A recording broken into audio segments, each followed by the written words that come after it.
Hello, Bank Street. How are we doing? Okay. It was like a slow, warm rebuilding. Happy Wednesday. Happy Black History Month. I'm trying not to touch this computer. Excuse me. Happy Black Lives Matters in Schools Week. All right. Okay. Happy birthday to Bob Marley.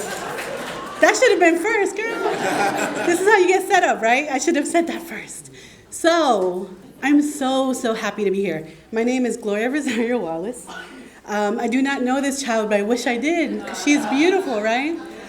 So I am here, I'm honored to be here as the educator of ceremonies. So I'll do my best to keep us running smoothly. But first to start with, why are we here, right? I know we have these beautiful programs that you can read on your own time. But I wanted to say some names to center them in this space as to why we're here today, right? So first, I just want to say this is a beautiful group of people. This is a beautiful group of people at this panel, a beautiful group of people who put this together, and how I wish this space existed when I was a student here. So I graduated in Bank Street in 2006, and it's been close to my heart ever since. But my work in education, I currently work in the Office of Equity and Access in the Department of Education. As of August, I ended my tenure as a high school principal in the alternative school district. I won't talk too much about that because I will cry, because I loved it, I miss them. It's a beautiful place to be in, a beautiful school. But as I became an educator, as I became a school leader, through my training at Bank Street, there were people who shaped what I wanted to create. And some of those people I'll name now: Tamir Rice, Tanisha Anderson, Maya Hall, Walter Scott, Sandra Bland, Mike Brown, Trayvon Martin, who would have turned 24 yesterday, Erica Gardner, Philando Castillo. And when I think of some of those names, I think of where I was the moment I learned their names. And I did not learn their names because of the great things they did, or the wonderful people they were, or the tragic endings of their lives. And as an educator, I pushed myself to remember their names and to take that energy and to make sure my students knew that they were seen, that they were loved, that they were valued before they left my school, before I felt it was too late. But some of those names, there's so many I couldn't include because I know we're gonna stay on time, right? But in thinking about these names started a hashtag in 2013, Black Lives Matter. And I know at that time there was an internal debate, right? Because Black lives should have always mattered. They've always mattered to some, but they have not mattered to all. And we see what that means in policy. We know what that means in schooling. We know what that means in our daily interactions as professionals. And this is the active rebuilding, the active recentering of ourselves and our community and our power. And how do we do that strategically? How do we build? And that's why we're here today. 3 Black queer women organized: Alicia Garza, Patrice Coolers, Opal Tometi. That if you don't follow them on Twitter, I suggest you do, for a little education on a daily basis, a little bit of Black love on a daily basis, a little bit of Black joy on a daily basis. But reminding ourselves that when we speak truth to power and when we are given the opportunity to organize together and build community, we are unstoppable. So that hashtag became a movement, which in 2016, 2017, became a formal week celebrated in schools. So the first week in February is Black Lives Matters in Schools Week. So how do we take that energy that exists in social media, that exists in art and culture and conversation, and how do we bring that into our classrooms? And today we have the honor and the privilege to center ourselves with Black children and Black families and Black fathers and Black mothers. And how are we showing up for them? So as we think, and for those names that I have forgotten, feel free to shout them out, because I know the 12 people, I said, are not it, throughout the evening. So I'll be coming back and forth on the mic. We'll have our opportunity with our first panel. We will have an opportunity with our second panel. And in your beautiful pamphlet, we'll know a little bit more about what Black Lives Matters in schools means, but there are 4 requests in terms of ending zero tolerance and implementing restorative justice in our schools. And what does that mean with a racial equity lens in mind, and not just a talking point or a compliance item? Hiring more Black teachers, which also means creating more opportunities for Black folks to become certified teachers. Mandating Black history and ethnic studies pre-K through 12. How do we do that in the way where we know ourselves and we're told the full scope of our stories? And we want to fund counselors and not police. How do we put our money where it matters? So in thinking about these things and thinking about these 2 large organizations and our opportunity this evening, I just want to remind us of what our center is. And in my work in the Department of Education, in the Office of Equity and Access, I work with superintendents, I work with principals, I work with teachers, I work with whoever will have me, in terms of looking at a school and looking at their equity lens and identifying how are we showing up for our Black and brown children, in addition to our boys, in addition to our girls, in addition to all the other things that are so important, as equally as important. So I ask you, I will be coming back up in the mic to talk to you a little bit about the interactive component of this evening, where you'll be able to text in questions. So it's like the opposite of being in public spaces. We'll be asking you to bring out your phones. We'll be asking you to look at them. We'll be asking you to text in questions. And it will be a communal effort, right? You'll be looking left, you'll be looking right, and helping the people next to you to log in. But just a few things. And in my work, I lean in a lot into the work of Glenn Singleton in the Pacific Education Group, and Dr. Edward Fergus, who's currently an assistant professor at Temple University in Philadelphia. And I ask you the following. So these norms come from their work, especially when we come into asking questions. I do want this to be an opportunity for you to be able to look inward, right? As we look at the window and we look at the mirror, and often it's difficult to look at the mirror and reflect on yourself and what can I do, especially when something feels so systemic and so large. So in your questions, I ask you to keep them local, personal, and immediate. I know there's so many important things happening all around this world, around this country, but we are all gathered here, and I say Harlem, New York. Somebody might say something else.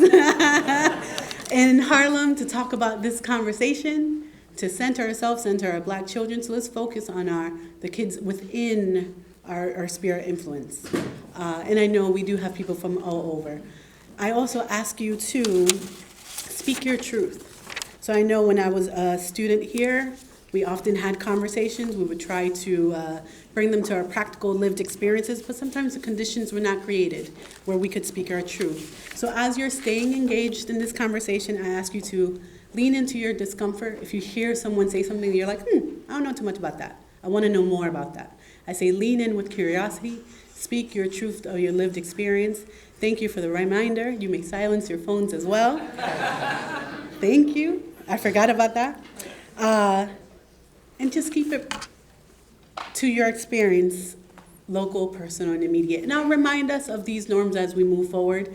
But sometimes when we have the opportunity to ask a question, we want to go to the macro first because it takes away the responsibility of what we can do. And I'm here to remind you, right? I'm an educator first. So that means I'll be flipping the mirror onto myself, flipping the mirror onto you, and saying, well, what can we do from all the places that we come from? So I'm joining you in this conversation as a learner first. I'm also the mother of a beautiful, beautiful 3-year-old Black little girl. So I'm ear hustling.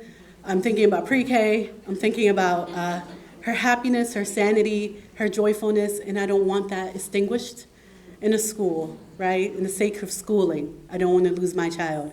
So I'm going to be ear hustling like you won't believe. I want to hear from you. I want to hear from you. I want to learn from you. And I just ask you all to just join us on this journey of just centering learning, centering our Black and brown children. And I have the pleasure of introducing someone who I know is important to you all, but Shale to me is important in different ways. So when I was a student at Bank Street, one of my professors was Shale and was my toughest professor. I think I told you that at the time. And you were like, I was like, I don't think all my classes have been this hard. That was not feedback that we negotiated. But in that class, we talked about what a school could look like, right? And it inspired me to think about what would it mean if I created a school, which I later on did. I was part of the team that created our alternative transfer high school for 16 to 21-year-olds. So choosing to work with a community of young people that folks were systemically pushing out of their schools because it made their metrics better. So I had this professor who caused me to stop talking so much because he taught me the person who's talking is the person that's learning. And I was like, oh snap, I talk too much, right? So how do I create spaces for my young people, my staff to engage and to lead the conversations? And then my professor became my boss as deputy chancellor and invited me to be a part of a panel of an advisory board of principals.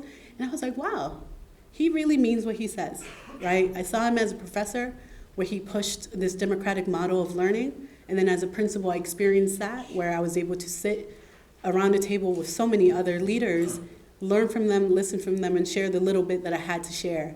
And it was a unique moment in NYC DOE. And I can't say I have that experience right now, but with those lessons, I've been able to take those into whatever room I'm in and recognize that everyone has something that needs to be shared, and everyone has the opportunity to do the learning, which means they need to be doing the talking. So with that said, I will formally ask my former professor, my former boss, to come on. Thank you. And nice to see you talking. Thank you. You're welcome. Welcome, everyone, to Bank Street College of Education. Thank you very much for that introduction. The data is clear. The right to an equitable education for Black children in the United States continues to be stifled. It's stifled by a number of factors: implicit bias, lack of equitable funding, weak instruction, and the disproportionate suspension of Black students, even as young as 4 years old. During their earliest years, which are the most critical phase of brain development, Black children and the families who raise them are particularly vulnerable to the negative impacts of educational inequities. They're at the foundational stages of their educational lives. And as a nation, we spend 10 times as much on our K-12 education system versus supports for children and families before they start school. And this inequitable distribution of resources is further magnified in communities of color. There's a long history in the United States of educational inequity for Black children, beginning with the denial of education altogether during enslavement, and then a separate and unequal education during Jim Crow, up through the Civil Rights era, and many would argue now. At this event, we want to learn and think together in order to begin to improve the educational experiences of very young Black children and families. The work of the Center on Culture, Race, and Equity here at Bank Street has focused specifically on highlighting the impact of race and racism on the lives of children, families, and education professionals, and has implemented research-backed interventions to shift mindsets, behaviors, and policies that reinforce racism. Our participation today in the Black Lives Matter at School Week of Action, the only higher ed institution in the country to do so, is because Bank Street is committed to creating spaces of dialogue and learning that will ultimately create equitable environments for all children. And today, we are focusing specifically on Black children. Bank Street's philosophy and approach to teaching is experience-based, interdisciplinary, and collaborative, which researchers have noted more closely matches the learning styles that are considered culturally responsive and particularly supportive for Black children. We are committed to honoring the lives of Black children at this event. We'll focus on exploring theories, practices, and policies that promote equity and support Black children in thriving. Please join us as we share with the world that at Bank Street, we believe Black lives matter in schools and in early childhood education. Thank you.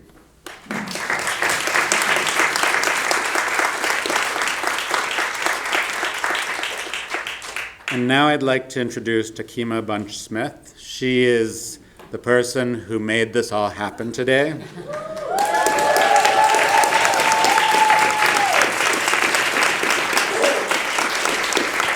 She's the Deputy Director of Bank Street's Center on Culture, Race, and Equity.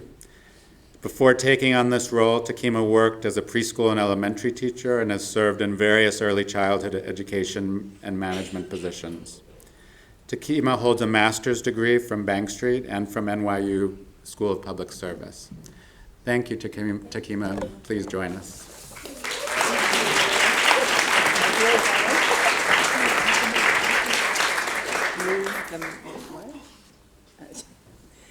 Sorry, I forgot. I thought I had my sneakers on, so I stood up and was like, ooh, wait, I put the heels on. Just for the podium, y'all. So I am going to need my tissue, and those on my team know that I'm the crier. So I just want to let you all know so that I don't feel any pressure about making myself not cry. This is not my idea. This is something that was needed, that a lot of people have spoken about, and I just brought the idea to my team, and it just spread like an unbelievable, beautiful idea. And so you all here are the ones who made this happen. Those who are watching on live stream, we can't hear you, but we know that you're there, and we'll find out the metrics after on how many are there. When my son was 9 years old, we were catching up at the end of a long work and school day, and he asked me, "Mommy, how was your day?" For some reason, I decided to be honest, and I told him, well, it was a sad day for me. Today, I found out that the white police officer who killed a Black man, Eric Garner, was not going to be indicted. That means he's not going to be punished for killing Eric Garner, and that made me so sad today. I remember Naeem becoming very serious and looking straight into my eyes as he slowly asked, "Mommy, do the police sometimes kill children?" In a split second, a million thoughts ran through my mind, and my perceptive 9-year-old saw me hesitate. I knew I had no choice but to be honest. With the images of 7-year-old Ayanna Jones and 12-year-old Tamir Rice in my mind's eye, I quietly said, yes, they do. He started to cry, and tears fell from my eyes too. How could I begin to make sense of the senseless for my child and for myself? Our conversation continued with us holding hands and sitting very close to each other, and we discussed how sad and confused we felt and what it means when racism is felt by people from other people, and also what it means to have systems that hurt Black people because of racism. By the end, there was no sense of closure. I remain haunted by that moment, even though that was the first of many painful conversations we have had about how racism directly impacts our lives as Black people. As an early childhood professional, I know that I was supposed to reassure him that me and his dad could protect him from all danger. But knowing that that is simply untrue prompted me to begin this difficult conversation with him at 9. For some Black people, like the classmates of 7-year-old Ayanna Jones, I'd imagine that was quite late to begin. Black parents don't get a roadmap for how to raise our children in a society that has inflicted the scourge of personal, institutional, and systemic racism upon us and our children for the last 400 years. One thing we have done is rely on each other in communities of various configurations. Historically, those communities have always included educators, schools, education professionals, and institutions, because we have seen the power that education has to transform individual lives And we also have seen the collective power and push for change that can be wielded through learning and the attainment of knowledge. So right now I'm going to ask you all to respond to a poll, which you didn't register for yet. So the first thing you need to do is, if you're comfortable, take out your phone and you can text the word or the letter CCRE to the number 37607. And that is for everyone in the room and anyone watching the live stream. This is open to all. And when you send CCRE to that number in your text field, you should just get a response that says, hey, you're registered. And you'll hear Vero Benavides, I think, her name comes up as well on that. It'll be on everybody's phone, Vero.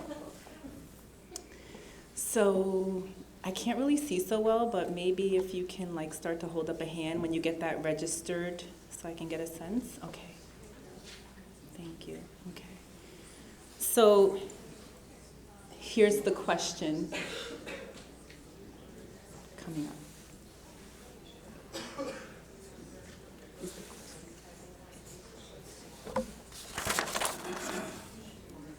I don't want to touch anything.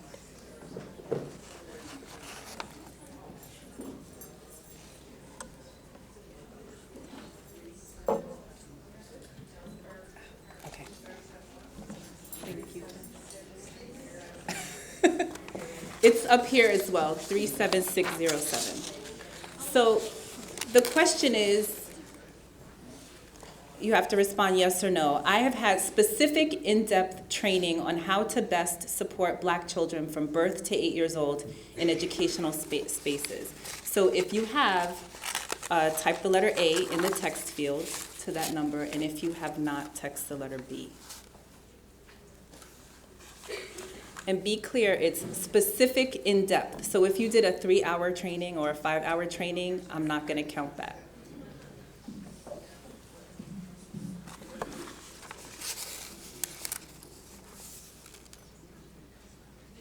Keep changing your answers.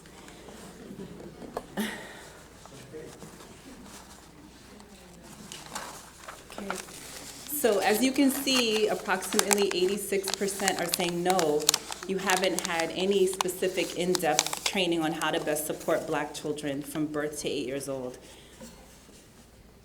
So clearly you're not alone. So welcome to the beginning of a conversation on how best to support children. You and 654 people registered for this event. Many did not get in, stuck on the waiting list, and many chose to watch the live stream. Tonight, we've convened a set of presenters and panelists who have found creative and impactful ways to address some of the many disparities that Black women who are pregnant and very young children shoulder. Disparities like disproportionate maternal, fetal, and infant death rates, exclusionary discipline practices and suspension rates, less access to arts, creative play, less support for meaningful literacy and numeracy experiences, and less access to high-quality, interactive, and progressive educational environments. These are just a few, and there are more that we could talk about.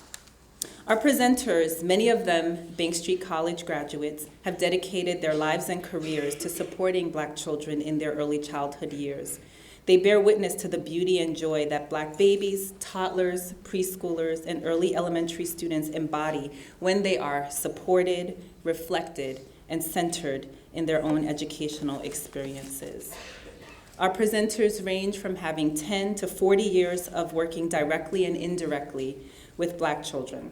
We are so honored that we can be in conversation tonight with them and with you. Tonight, we'll shine a spotlight on Black children 8 and under as part of Black Lives Matter at School Week, because we understand that in order to build a strong house, we must build a strong foundation. Early childhood is where the disparities begin, not where much of the research starts in middle school or up. And it's not because of something that Black children or pregnant moms are not doing. These disparities are a direct result of historic, entrenched, and systemic racism in the United States. Early childhood is where the hope, the wonder, and the magic begins, and we must lead to help people recognize what is working to help Black children survive, thrive, and to meet their full potential. So lastly, I just want to thank the many people. I told you this was not me. This was a community effort, working very hard over the last 4 months to put together this event. The Bank Street Education Center, the Graduate School, children's programs, the President's Office, Development, Strategy, and Operations, and all the countless people within the Bank Street community and outside of it that have dedicated their resources and time and energy. I also want to just extend a special thank you to my colleagues at the Center on Culture, Race, and Equity, because as you'll know, this started with a phone call with Vero, the executive director of the center, and she said, I have butterflies in my stomach, we have to do this. And then it turned into a meeting, like a 3-hour meeting inside one of the conference rooms where we drew on the wall, literally, Black Lives Matter at school, early childhood. We started mapping and webbing, and then, interestingly, nobody erased it for like 2.5 months. So we kept going like, we wonder what people are saying and thinking. So that was really the beginning of it. And then everyone just stepped in, and this small conversation has turned into something very big. So I just want to thank everyone for that. And I just want to tell you very briefly a little bit about Gloria. You know that she's the senior director of on the race and equity team. This is a long title, the Office of Equity and Access for the Division of School Climate and Wellness, and it's not an acronym. That's we're so good at acronyms in our field. Yeah, but the purpose of the team is to provide tiered support to districts. So we're looking at the personal, the institutional, and the systemic in terms of disparities and also in terms of solutions. So we're so happy to have you here. And I think we just have a few logistics to go through, and then we're going to start with our panelists. So thank you.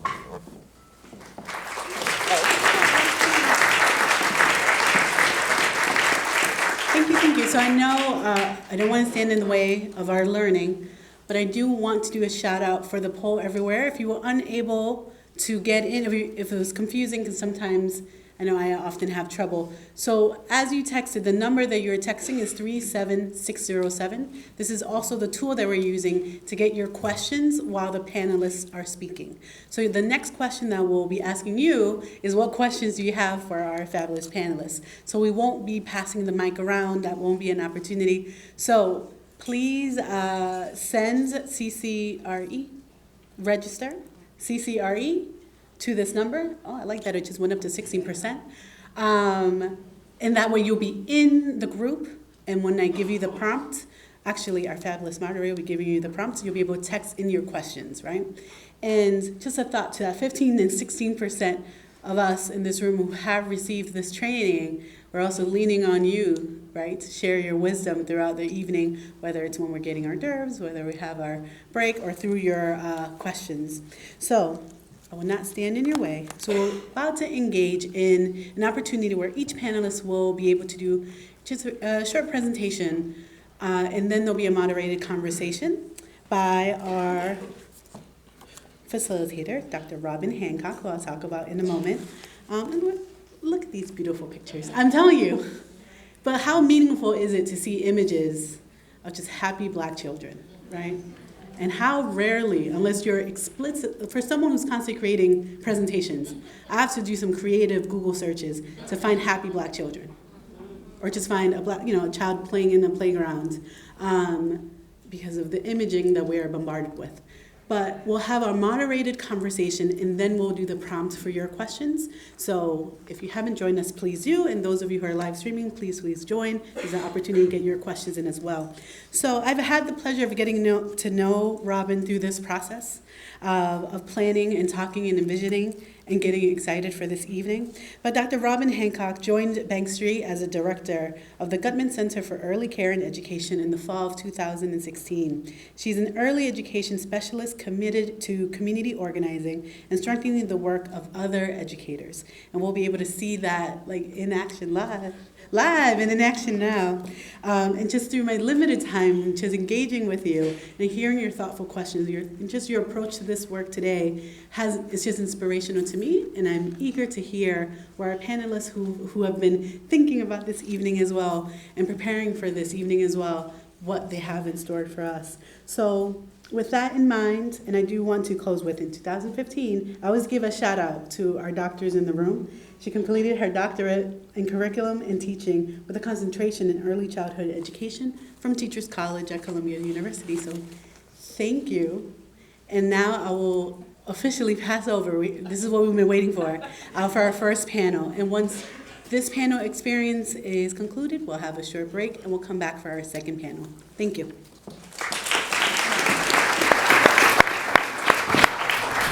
So thank you, Gloria, and I want to send that back to you. It's been such a joy learning about your work and getting to collaborate with you and working through this event. I have learned so much in the short amount of time that we've gotten a chance to do this work, and I'm looking forward to more conversations because I have so many questions. So as Gloria said, my name is Dr. Robin Hancock, and I am the director of the Gutman Center for Early Care and Education here at Bank Street College, and it is my distinct privilege to introduce the panelists who will be speaking this evening. But before I do, I just would like to welcome our ancestors into this space. Without them, none of us would be here.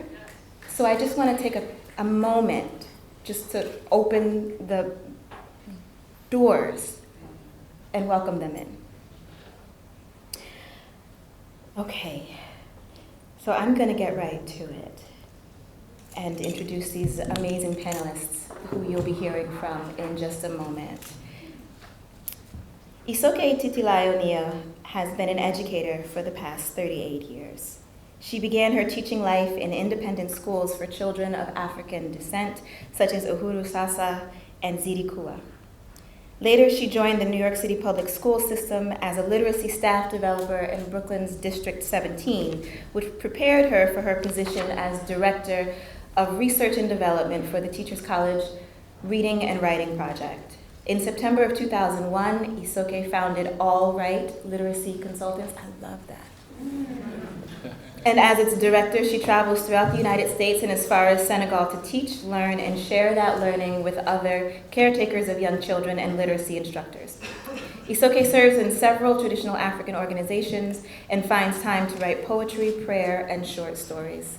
She is currently writing a book tentatively called Digging Deep, the Study of Genre in the Process Classroom, as well as a memoir entitled Where's Mother? Please join me in welcoming Isoke Titilayo-Nia. I think you're doing it all.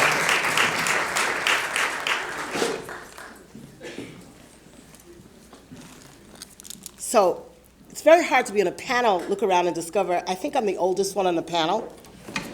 You know, that's kind of scary. You go, oh my goodness. So let me figure out the clicker, you know. Somebody come over here and... Where's the clicker? If you click here, it'll advance. Oh, I'm so excited. Let's see. I'll be on guard here. Okay, good. This is what happens when you're the oldest one. Where's Mother? Take her. Take her. I've got to go to a funeral. I'll come back to get her later. Take her. Take her. Words that grew large in the ears of the 6-year-old. She was forgotten in the struggle of removing the buxom, well-dressed Negro woman from the building. She remembers it took men to hold the woman's legs and arms and drag her into the elevator, but they forgot her.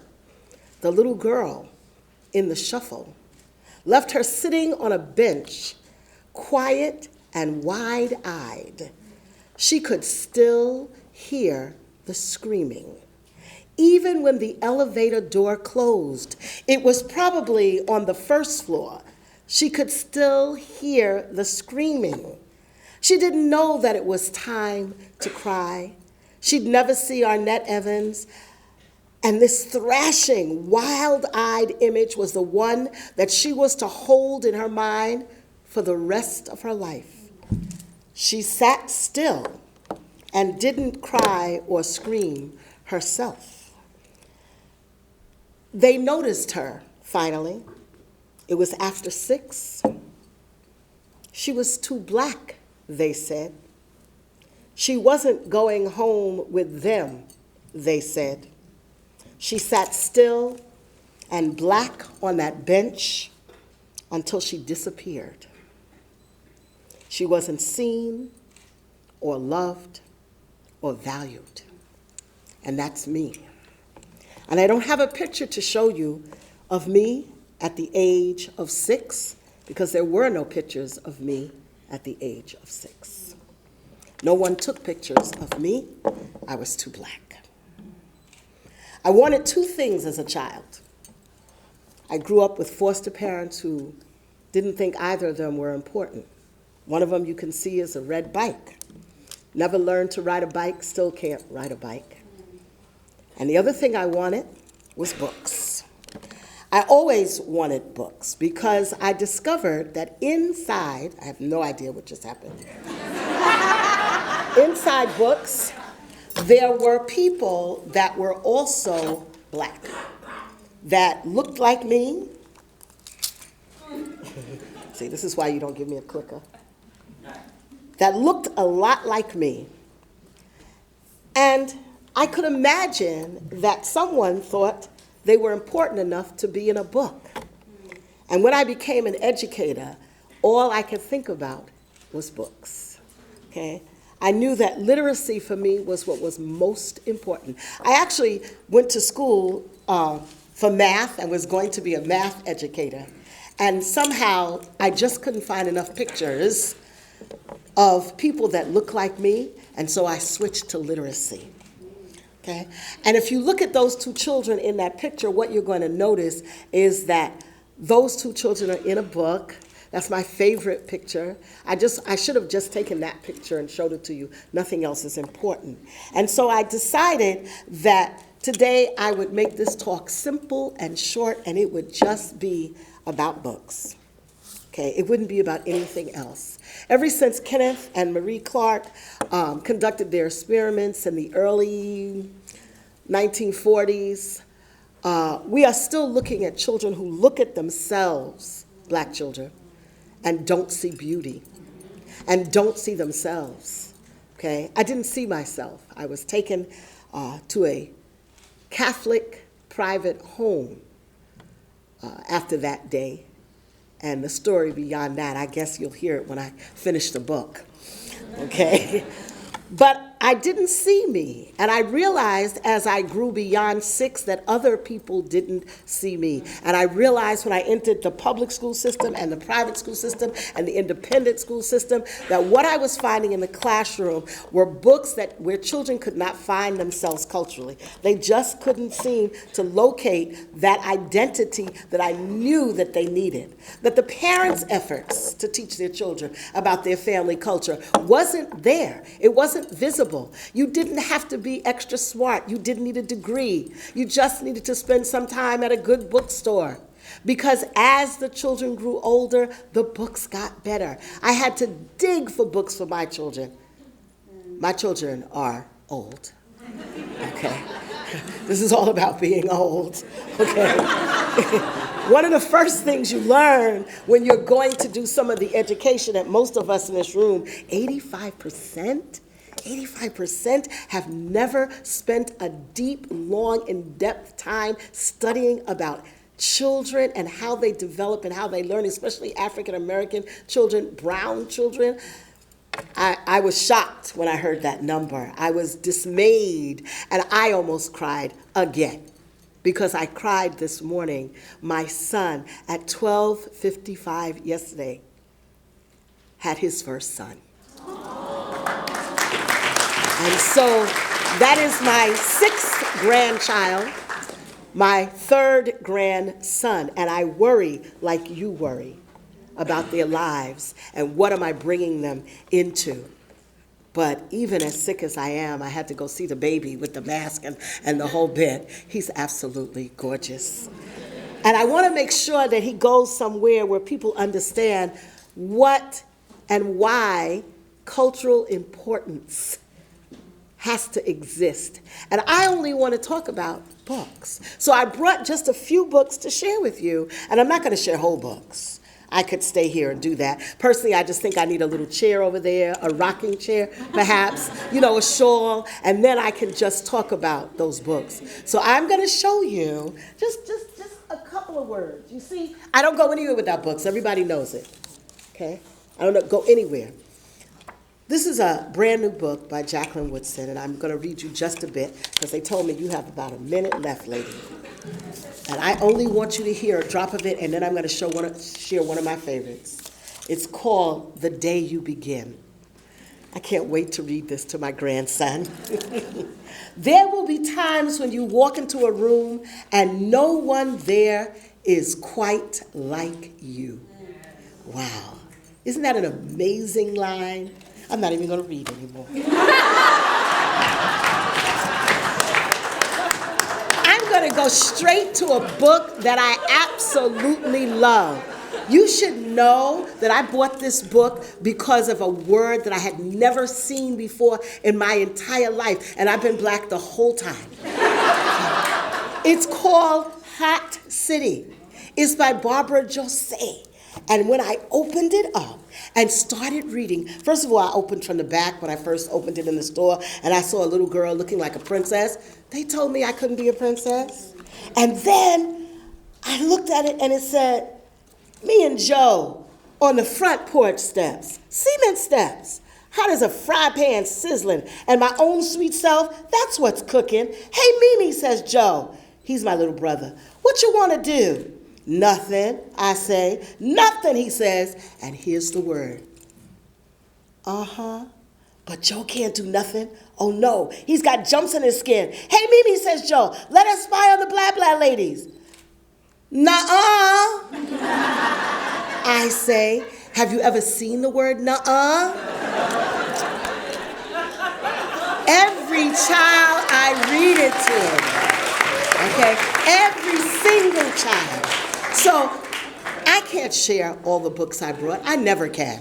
I usually carry a suitcase. Those who know me know that. But I want you to understand that if you really, really, truly believe that early childhood is important, you need to get some books. You need to choose them carefully. You need to make sure they represent the children who are sitting in front of you in language, in composition, in coloring, all kinds of books for my children. Thank you.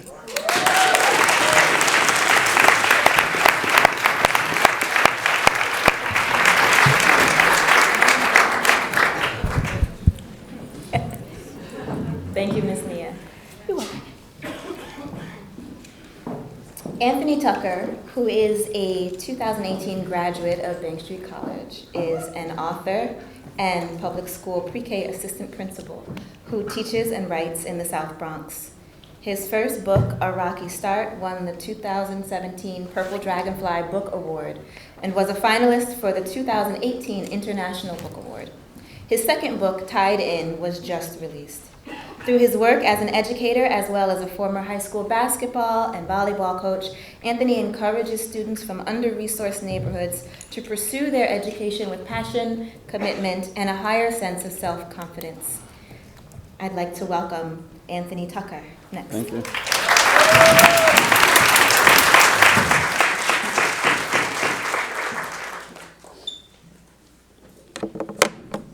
Good evening. I don't know how I can follow up behind this.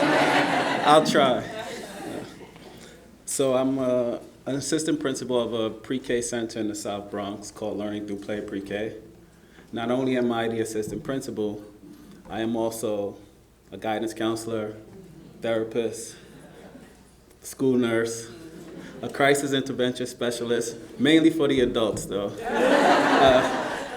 And everything else that comes with being an educator. You name it, I'm that. In my role, I support teacher teams development in order to assist with successful implementation of developmentally appropriate practices for our students.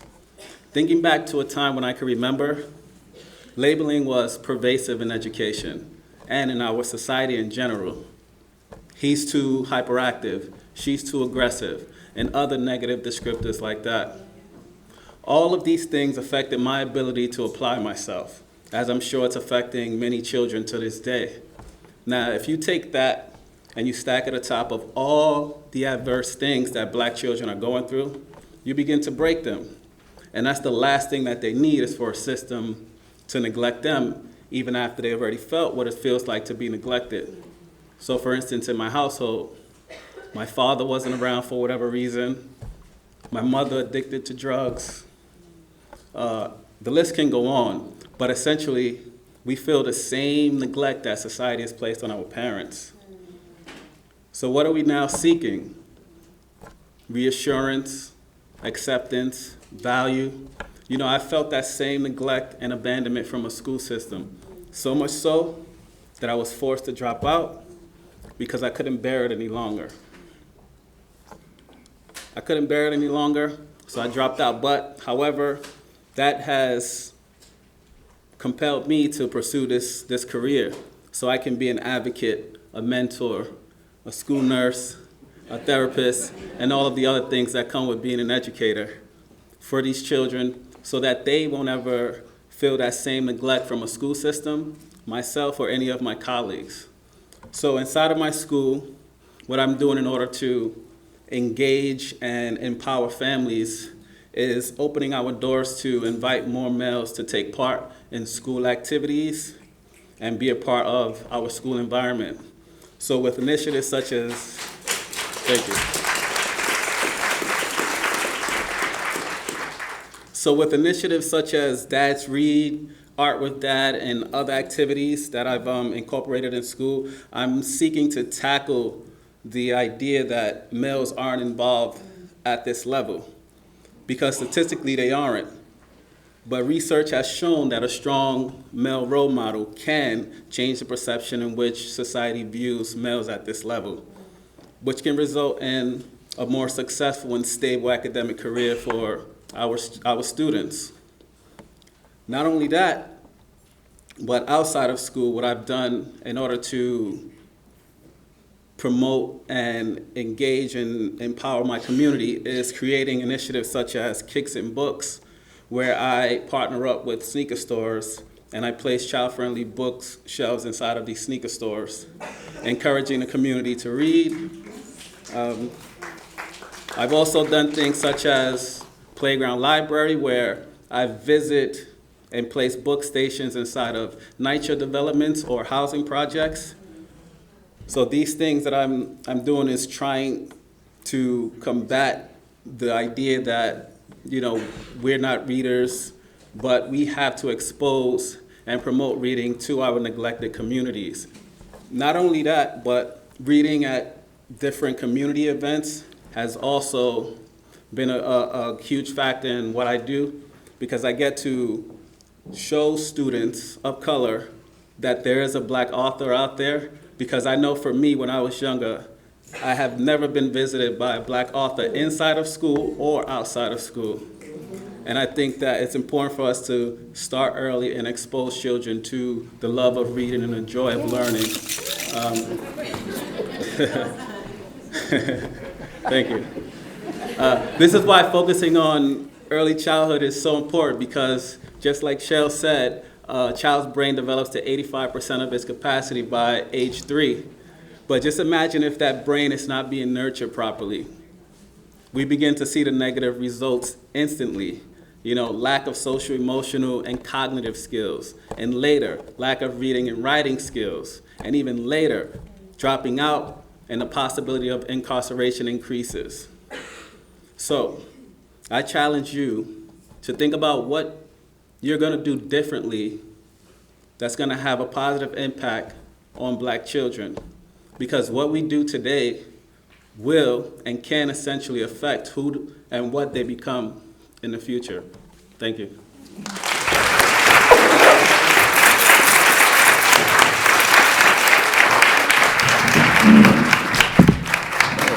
Thank you, Anthony.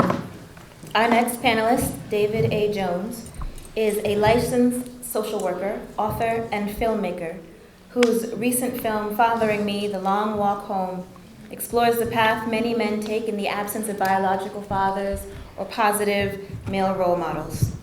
He received his BFA from Five Towns College and is the former director of Family Support Services for the Children and Family Services Division at the Visiting Nurse Service of New York Home Care, where he helped implement its Early Head Start program and launched the Bronx Fatherhood program. In 2011, he joined the National Office of Children and Family Services and the Office of Head Start as director of their fatherhood program. David is married and the father of 4 sons. Please join me in welcoming David A. Jones.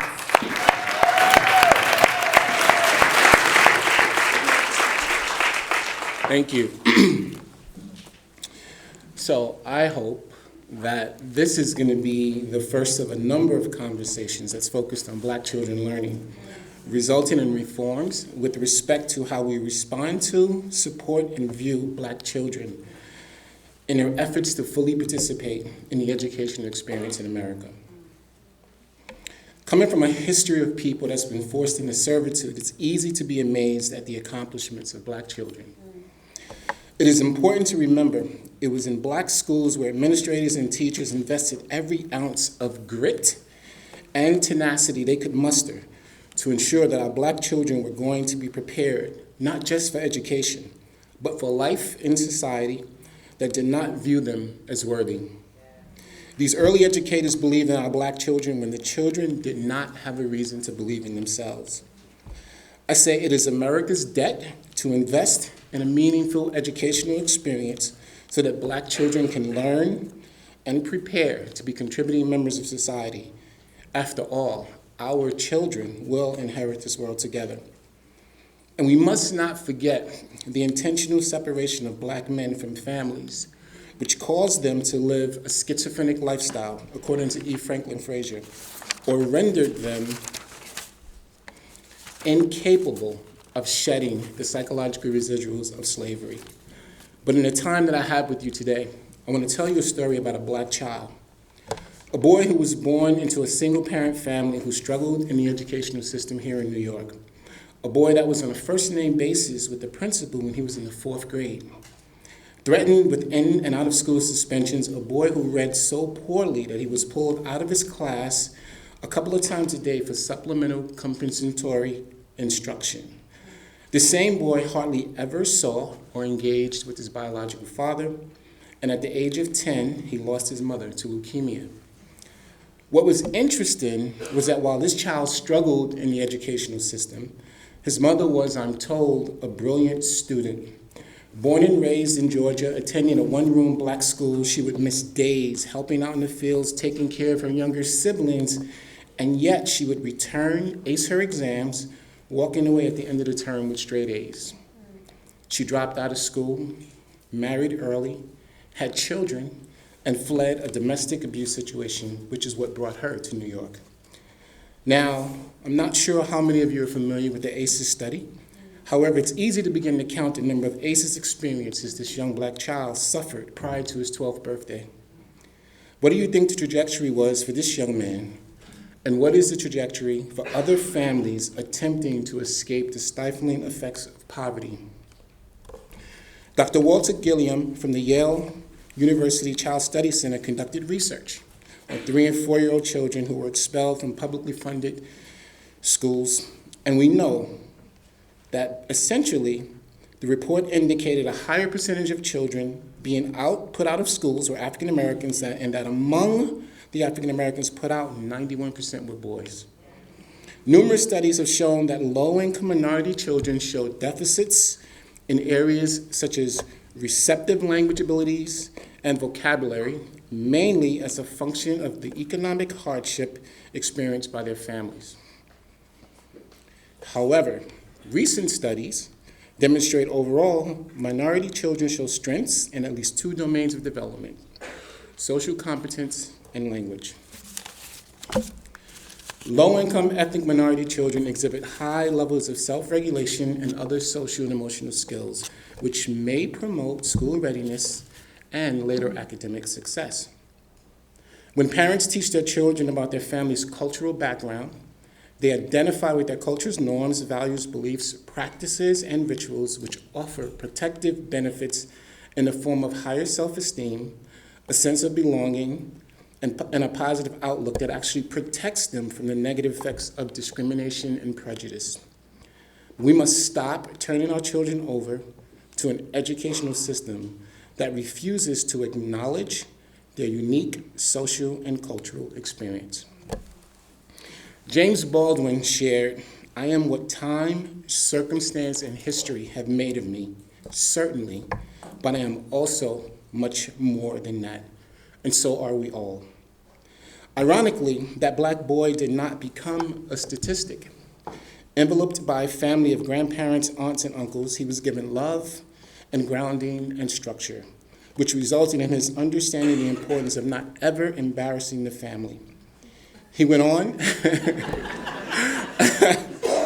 He went on to the United States Air Force, traveling to several countries, including Italy, where he learned to speak Italian. A Ronald E. McNair Scholar in undergrad, he became an early childhood educator, a clinician, an advocate for children, fathers, a published author, and an award-winning documentary filmmaker. If you haven't noticed by now, I was that black child. However, I think we're all aware that God uses people who are often ill-equipped to do amazing things. My work supporting the father's role has taken me all over the United States, and it's because I cared about something that was happening in communities.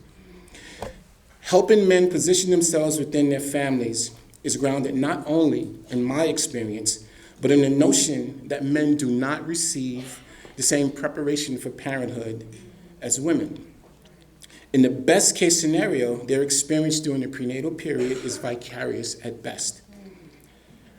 Additional motivation came from observing the experience of little boys and girls in communities where I lived and worked, and how their lives took so many unfortunate turns when they were not properly parented. I choose to do this by empowering them to embrace the responsibility of engaging, loving, and educating their children, providing security, financial support, and structure, resulting in not only safer communities, but also a unique and beautiful cultural experience. And I think we must never let anything stand in the way of what we can do to positively prepare and influence the next generation. And I'm going to close with a poem that I wrote really quickly. The title of this poem is called I Speak for the Boys. I speak for the boys, African American, an oxymoron true. I speak for the boys, how about you? I speak for the boys, tired and alone. I speak for the boys when no one is at home. I speak for the boys, craving attachment, seeking quality care. I speak for the boys, asking why nobody's there. To answer their questions and listen to their eyes when they speak of honest dreams, not focused on promised skies. To guide and support, show them you care, saying even when I'm not present, I'll always be there. To educate them of the pitfalls, disappointments, and traps, the gift of resilience their ancestors' maps. The audacity of hope, the ability to care, to think about others, learning to share. I speak for the boys long since forgotten about. I speak for the boys who will one day get out. I speak for the boys lost inside grown men. Now that I think about it, I speak for them again. I speak for the boys who have done their part to abolish these statistics. Thank you from the bottom of our hearts. In speaking for the boys, America, I say to you, we're your native sons. Believe me, it's true. This is your nightmare on a theater movie screen. It is your responsibility to help us fulfill the dream so we can be whole, giving back what we receive, and conquer the distance from shoulder to sleeve. I speak for the boys. How can this be? I speak for the boys who will one day speak for me. Thank you.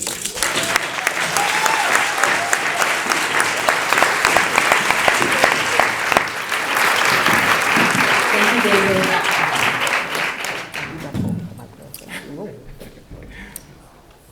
Maimuna Muhammad is an early childhood content developer and facilitator at Bank Street Center on Culture, Race, and Equity.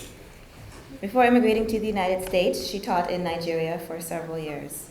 Maimuna is an active alumna of the City College of New York Center for Worker Education and is a founding member of its mentoring initiative. She has been working as an early childhood educator in community-based programs in New York City for more than 22 years. And she is currently working toward her master's degree in early childhood leadership at Bank Street's Principals Institute. Please join me in welcoming Maimuna Muhammad.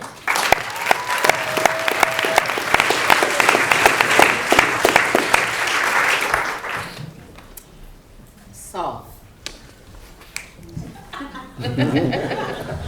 I don't do things normal, so I want everybody to stand up, raise your hand for the parents.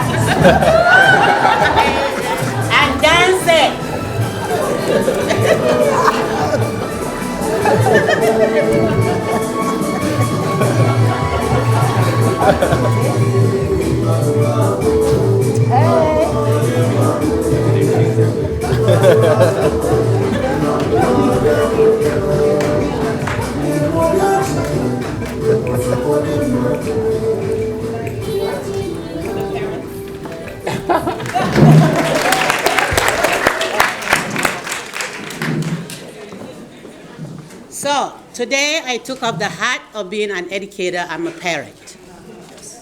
I'm standing here to represent the parents because when I got to this country, I was a parent that was engaged. And that is why I got to here. And that is why I am sitting on this chair. Somebody took the time to engage me to understand how to support my child's education. So, it is an honor to stand here before you to celebrate our family's endurance, resilience, courage, and achievement in the face of all odds. Every morning, thousands of amazing primary caregivers rush through the door of your school buildings to deliver their precious possessions in your hands. And we are failing to engage and learn from them. These primary caregivers have a lot to teach us about their children, but they have not been given the chance to engage with us authentically. They are the only ones that can teach us how to care for their children. Identify, they know they are experts. They know how to identify urgent versus important. They know how to assess, value, respond to it, and estimate effort and be flexible. They know how to be adaptable and know when to cut corners. How can you not engage somebody who is entrusting you with his most precious possession? Well, I'm going to share some research statistics. Let's see who is at fault. Is it the families that you complain about, we complain about, or is it us that are not doing what we're supposed to do? In 2016, about 50,000 preschoolers were suspended, at least one. They are 0 to 8 years old, children. At least 17,000 were expelled, according to the Center for American Progress. Guess what? Black children, black boys in particular, are more likely than their white peers to be suspended or expelled. This is a fact. And experts attribute this to implicit racial bias.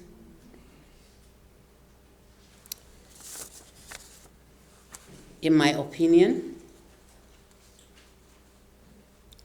I don't want to cry as a mother, but I wake up every morning thinking, not when it's cold, where are those children?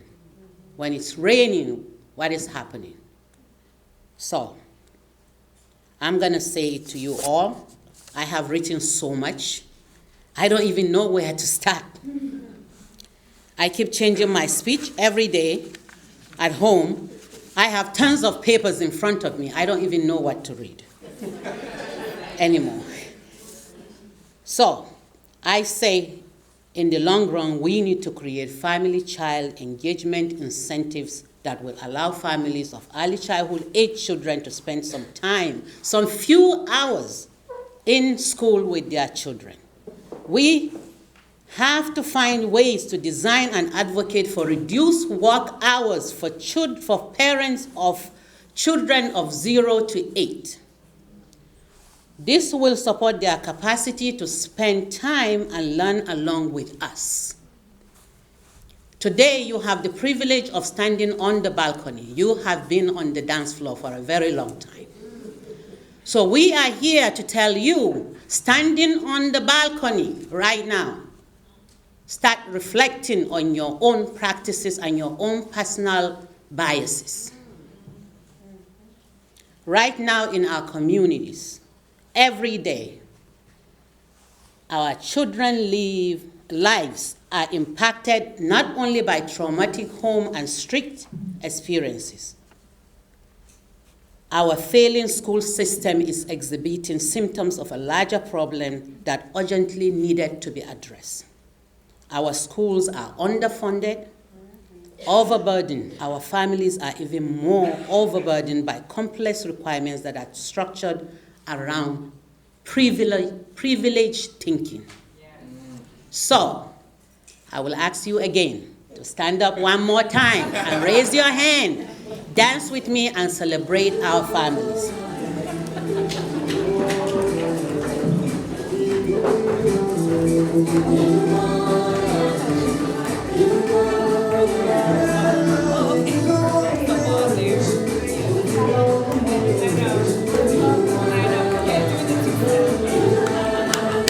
Clap your hands.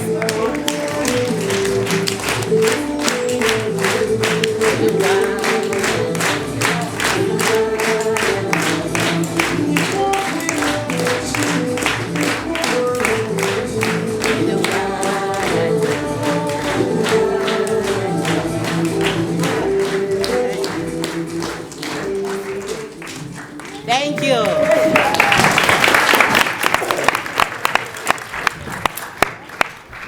Thank you, Maimuna, and to all of our participants for sharing your thoughts and your work. So it's almost impossible to distill the diversity and complexity of work and experience that's represented on this stage. So I'm not even going to try. But what I do want to do before we move on to the question and answer section is just share a few thoughts that I heard as a way of tying our work together. So the one point that I heard highlighted a lot is that not just honoring and supporting, but genuinely partnering with families and caregivers to teach children about their cultural beliefs, their values, you said their rituals, their traditions, results not only in higher self-esteem, but also creates learning environments that feel familiar and feel safe and foster meaningful and relevant learning experiences. I also hear a real call to be creative with the resources at our disposal, right? So whether the kind of materials we use, the placement of those materials, who we engage to deliver those resources, et cetera, after all of these years, every time I hear that line from Maya Angelou's poem, it's like it's the first time, and it hits me like it's the first time, right? So bringing the gifts that my ancestors gave, I rise, I rise, I rise. When we tap into that creativity, we're utilizing our gifts in service to providing the kind of quality education that our children deserve. And then lastly, don't ever underestimate the resilience, the strength, the commitment, the courage of the Black family. Oh, yes. Right? Yes. So regardless of whether it's traditional or non-traditional, we must partner, we must honor if we are to move forward in ways that will strengthen and honor our Black children. So I'm going to turn it back over to Gloria for our audience Q&A section. So this is the opportunity for you all to share your questions that you can just text to that number and the question will appear. And while we're waiting for our questions, and this is Robin, you and I are on the same wavelength, because a question I wrote down that I'd like to hear from whoever would like to share, which was inspired by first the dancing got my brain moving, so thank you. But it's like that connection, right? So I heard the charge of authentically engaging families so we can learn the best way to connect with their children. I heard that charge, and I just wonder if any of the panelists have any specific strategies or ways of doing that and thinking of how do we do that authentically. and not just paying lip service.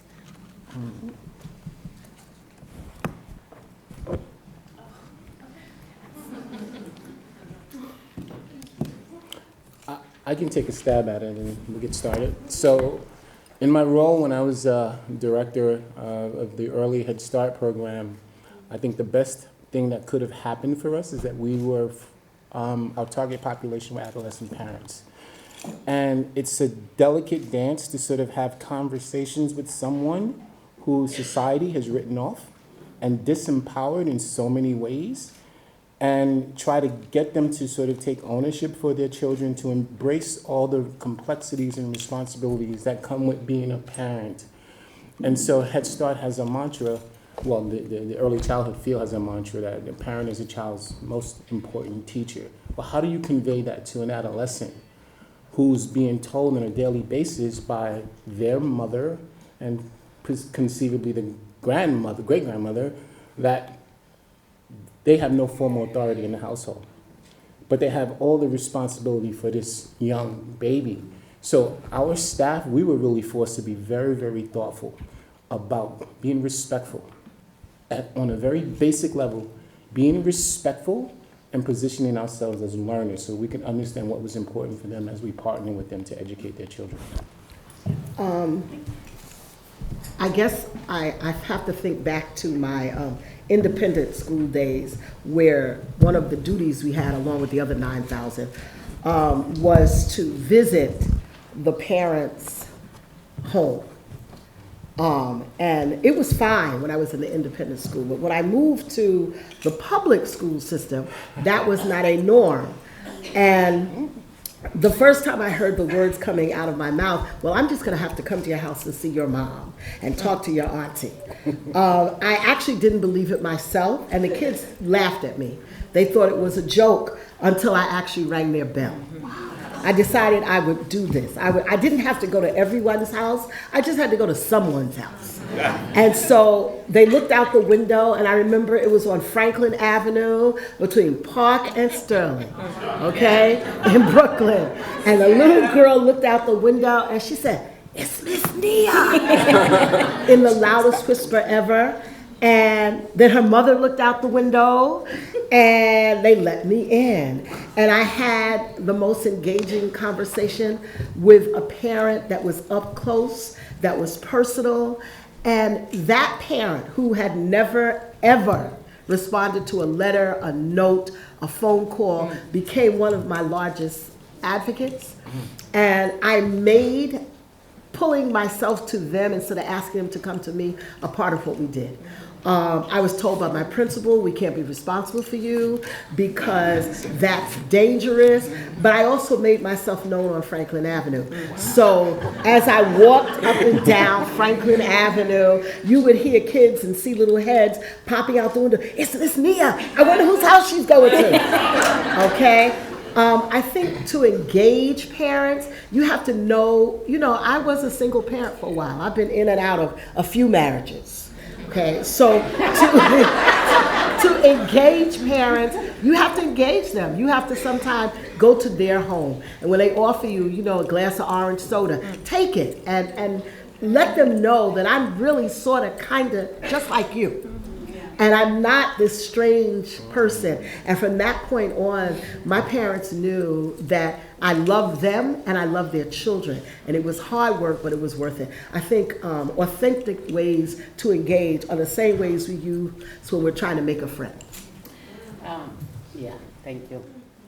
So I'm going to say, for me, I bring my whole self to the classroom. I bring myself and I bring my authentic self to the classroom. And when I come in, I'm wearing my beautiful African wares, which I am. I never pretend to speak American English. I don't know how to turn my accent because I speak a lot of African languages, and there's no way I'm going to be able to have the Raz in there anymore. So I bring a couple of artifacts from home, and I place them strategically around the room. Things that I have learned, because first of all, I have like a paper that is telling me the type of families that are in my classroom. I have Caribbeans, I have all these families different tribes, and so I know cultures. Somewhere, cultures like are mixed. So I bring those things and I place them there. Signing sheets, there is a bowl of calabash, some kind of stuff in there, so you are connecting. And then, in the morning, I play music. Music is a universal language. All of you were dancing to my cultural music. You don't even know what it is saying. But it moved you. In our culture, Africans, African America, black people all around, our music moves people.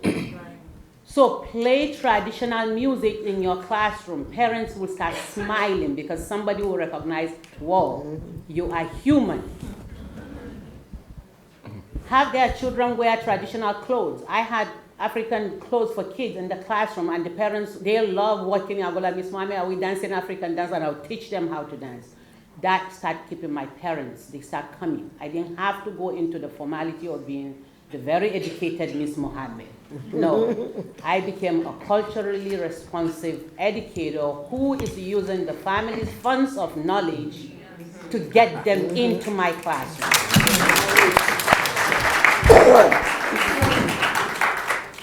Sorry, I was going to say that as educators, I think that we need to be comfortable with getting uncomfortable with parents, because there's a lot of new educators who are afraid to have difficult conversations and get to know their families because of that cultural barrier.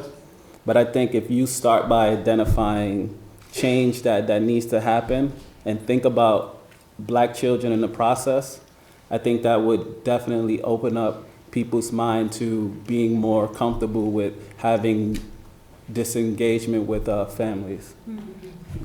Thank you. So there are so many questions, and they're so wonderful. And I heard you all are so great. You all were answering questions I didn't even ask, right? Because there were some questions about how to engage families who aren't coming, right? And I heard in one of the presentations this notion of searching ourselves for our own biases and how does implicit bias show up, right? So, and the thing about implicit bias is you don't even know you have them, but they're informing our everyday decisions, right? So a challenge I have for the folks as you're texting, because the question is still in your history, look at the power of language, right? And seeing some things of how do I engage young black fathers who didn't have fathers? That's an interesting question for many reasons. Primarily, what exactly is the question, right? It made me wonder. It made me wonder about what are the experiences there. But we're getting a lot of questions about tackling whiteness and white supremacy. And one that I would love to hear from the panel is, what are your suggestions, or how do you deal with imposter syndrome, specifically empowering black teachers, young black teachers that you are working with?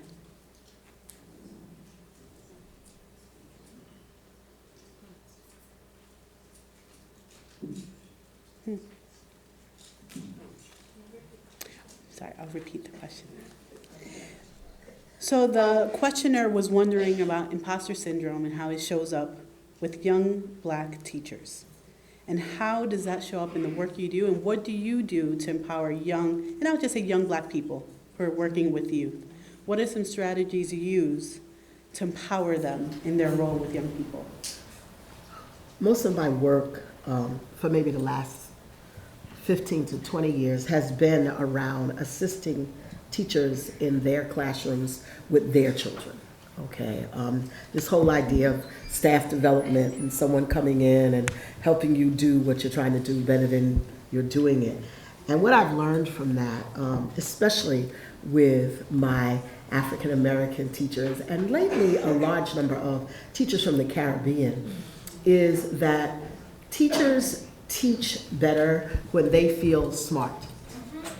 When they feel like the words that are getting ready to come out of their mouth are like really good, like I really know what I'm talking about. And so I've done a lot of, and I've gotten some pushback of actually challenging them to say why they're doing what they're doing, even when it's something that's excellent. so that it doesn't feel like the magic of teaching. It feels like I actually do know what I'm doing so that I can repeat this. And then making sure that there is support for what they think is magic, that is you knowing what you're doing. I think that what would help the teachers stop, I guess, almost pretending to do a good job is to help them do a good job.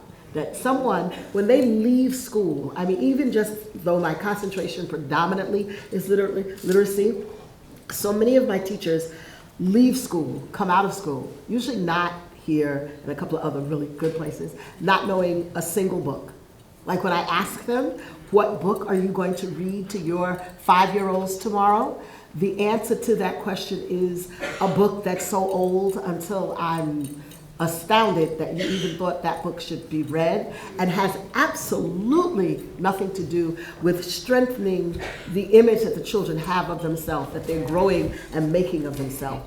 So helping them to know more, making them feel like, I got this, okay, is one tiny little way, okay, and a lot of that is with conversation, is with hard work, is giving them something, is the whispering in the ear when I'm helping them teach, or when they're trying to teach something, and say, well, say this, and letting them own it, because they own it quickly, just like the kids do. You ever sit with a kid playing a game, and you say, pull that one, do that one, and they say, okay, I got it, I did it. Okay, it's that feeling of, I'm really, really smart, I understand, I got it. Thank you. Yeah, just to add to that, I think the professional development piece is key. It's actually essential.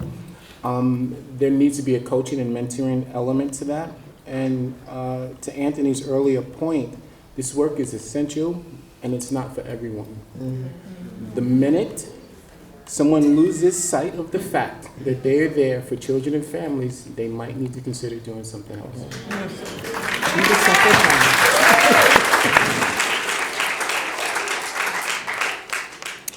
Well, you said what you said, right? All right. So I did see the question of what is imposter syndrome. I'm sorry I did a bad teacher move of using a term that I did not define.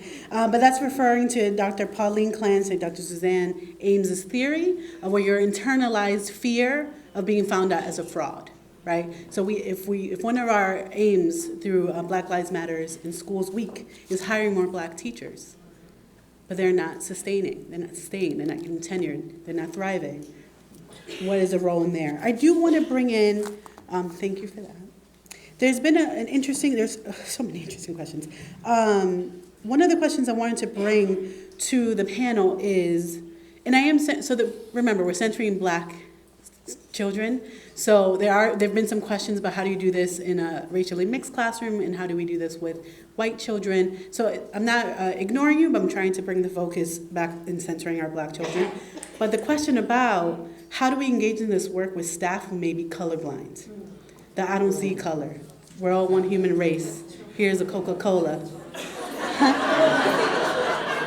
And then the children don't see race. My child's only 3 years old. What are you talking about?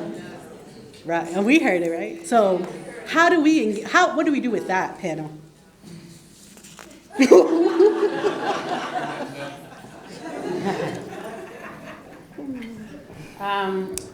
I was in one of my classrooms, and I had an Asian student drawing pictures, which is one of her strengths. And she drew a picture, and that time Frozen just came out. Mm. And she drew a picture of a princess and dressed up the princess. And I looked at it, and I said to her, she said to me, Muna, look. I said, what did she say, princess? I'm like, whoa, that princess look like me, Princess Muna. She covered her mouth and went, oh, you're now princess. And I said to her, why? Why can't I be a princess? She said, because you are Black. Oh boy. We put that creative curriculum on the side. And we spent the whole month. Wow. Okay. And we spent the whole month studying Black people and Africa, where they came from. And I showed her that I'm a princess, through and through. Not because I have anything against the child, but I know that there is a piece of her education that is missing. Yes. And it is my role to educate her, to get her to understand. And I got parents, over 100 parents, the whole school celebrated Black people that day. From our history from the beginning. It's not okay that we keep celebrating the slavery. It's okay to celebrate that we came from people that were very powerful. And we had empires before you know how to spell empire.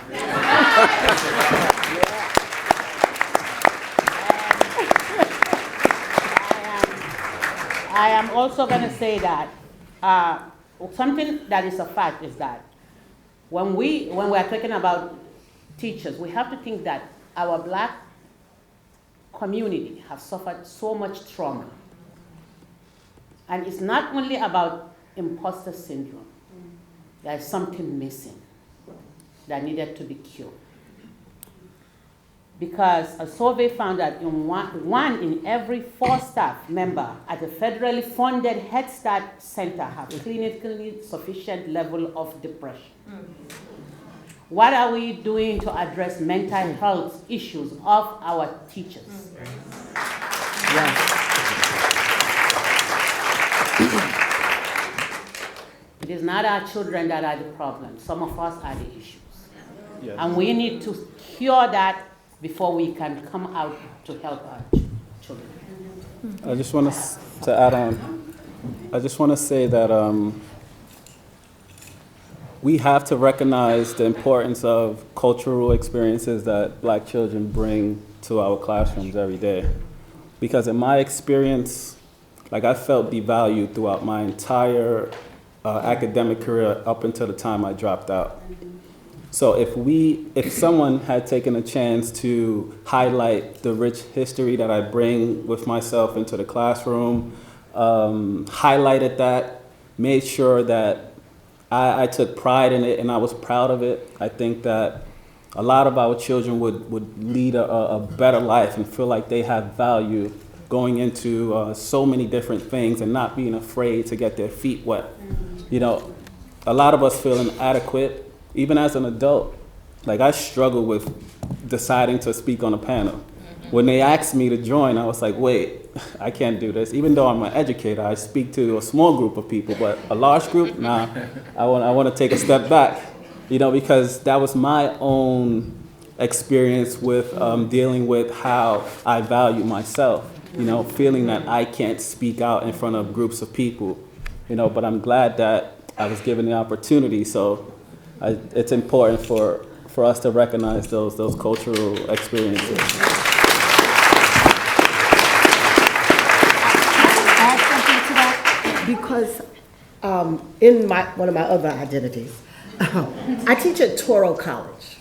And I don't know if any of my Toro students are here, they're supposed to be, but I don't know. Oh, good. Hi, Toro folks.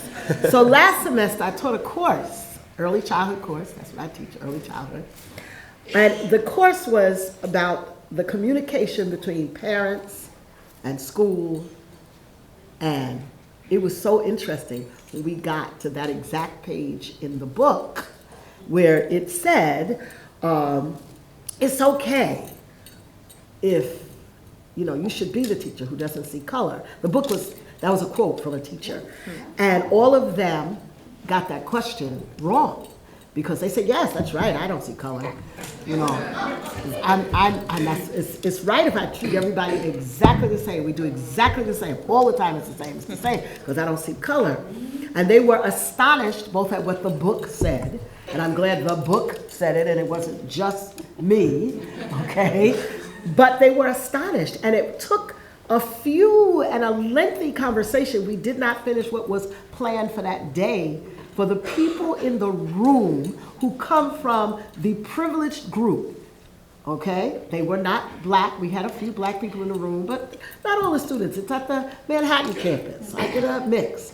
And many of them did not understand and were a little upset with me when I said how incorrect it was to not see and acknowledge culture, color, and differences in people. Not to do things that have been done to them, but to acknowledge that I have a culture, you have a culture, and when I go to do workshops in the yeshiva, and I do, okay, I acknowledge your culture. There are things that I have to know to go there. There are things that I don't wear when I go there. I don't really wear too many of those things anyway, but I understand. When the rabbi comes over to thank me, I'm not going to stick my hand out and shake it because I know that's not what I should do. And so the expectation that I'm going to be working within a culture that I have respect for, you must have that same respect for the 3-year-olds and the 6-year-olds and the 5-year-olds, and it's your job to know what's going on with those kids. Thank you. You have one more. Okay. Yes.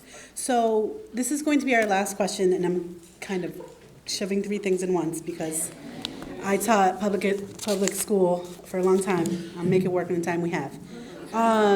So there was a question. There's lots of questions about resources, like where can I get more culturally diverse resources? Where can I find out more?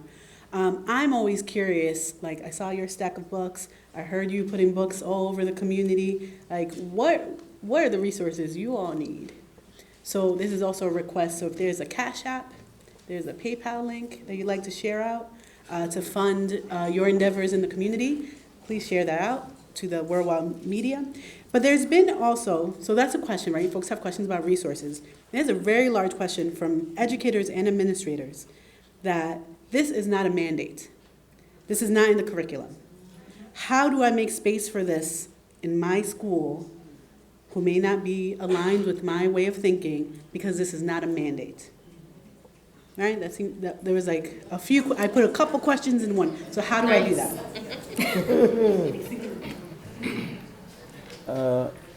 I think that I may be getting myself in trouble here, but when I was teaching 5th grade, maybe 7 years ago, my administrator would give me a curriculum that I didn't think fit with my students, you know? Well, I knew it didn't, you know?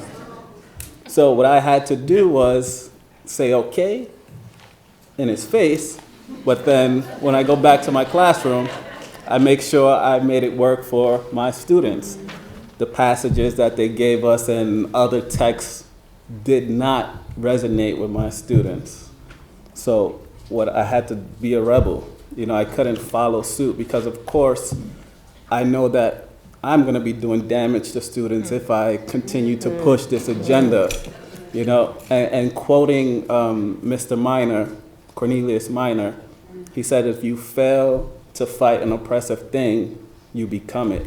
Yeah. So I knew that I had to make sure I fought for these students, so I would just say okay and do my own thing in the classroom.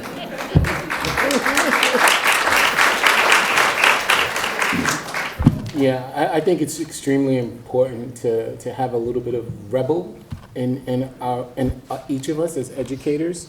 The Mandela slide said there can be no keener revelation of society's soul than the way in which it treats its children. So this is a mandate. It may not be a mandate, but it's a mandate because it's absolutely necessary. And there was a line in my talk where I talked about, you know, building up one aspect of society so that they can sort of benefit from all the gains may bear fruit for them, but our children are going to inherit this world together. And what is that going to look like down the road? I just want to remind us, and I was looking at Guy earlier, and I wasn't going to use him, but now I think I need to. Direct quote, and I want to get it right, which is why I wrote it down. He said, literacy is much more than reading and writing. It's a part of a larger political entity. It's a discourse of identity. It's a way of saying, writing, doing, being, valuing, believing. It's a discourse of identity. And so when I'm given a curriculum, I absolutely agree with you. I totally say that what you said teach is exactly what I'm doing, okay? And there is no part of what I'm doing that isn't exactly what you said that I should be doing, which is helping the kids to become literate. And I've had principals who watch what I'm doing, okay, and watch me do it, and can't figure out how to pinpoint what I'm doing that isn't what the curriculum said do, okay? Because, and that's the only reason I put up the DAP slide, Development Appropriate Practice, because everybody knows that slide. So I'm doing exactly what you said when I am introducing these particular books. I'm doing what it says. I'm not outside of the box here. Actually, I'm sort of really in it, okay? So I don't have an issue with following what you said, because what you said is what I'm doing.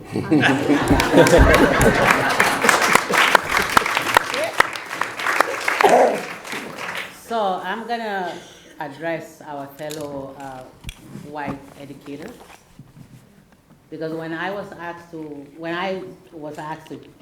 be on this panel, I was so excited. And I was wondering, what will I say to my fellow white educators? Like, you have good intentions, but sometimes you don't get us. That's the issue. So I was thinking of looking for a way to understand, why don't you get us? So I discovered White Fragility. I don't know if anybody read that book. Because I didn't have the language to explain. I am tired of explaining what I mean, because you don't get me. So when I discovered that book, I'm like, whoa. So if you want to understand some of the things we're saying, please get that book and read it a little bit, then we can have more conversation. Because, let me tell you something. Racism is a white problem. Actually, it is a disease. It is not a disease. It is not our disease. But for centuries, we are the victims of what is inherently a white disease. In this age and time, we don't want or need that infested mind coming into our communities and radiating white privilege and fragility. Thinking that you are doing us a favor. We need culturally responsive educators who will commit to resisting marginalization in our community and resist attack on our children. We need leaders that will resolve to protect the rights of our children, which is human rights. Thank you. That's all I have to say.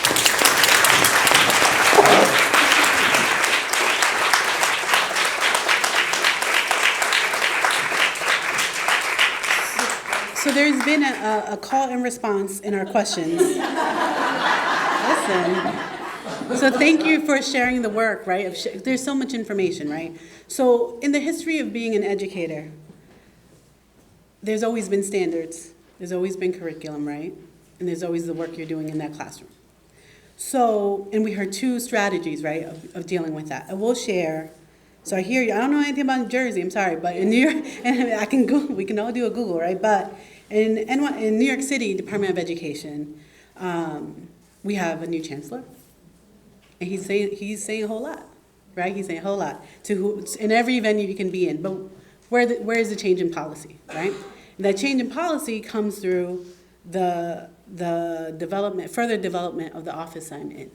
So currently.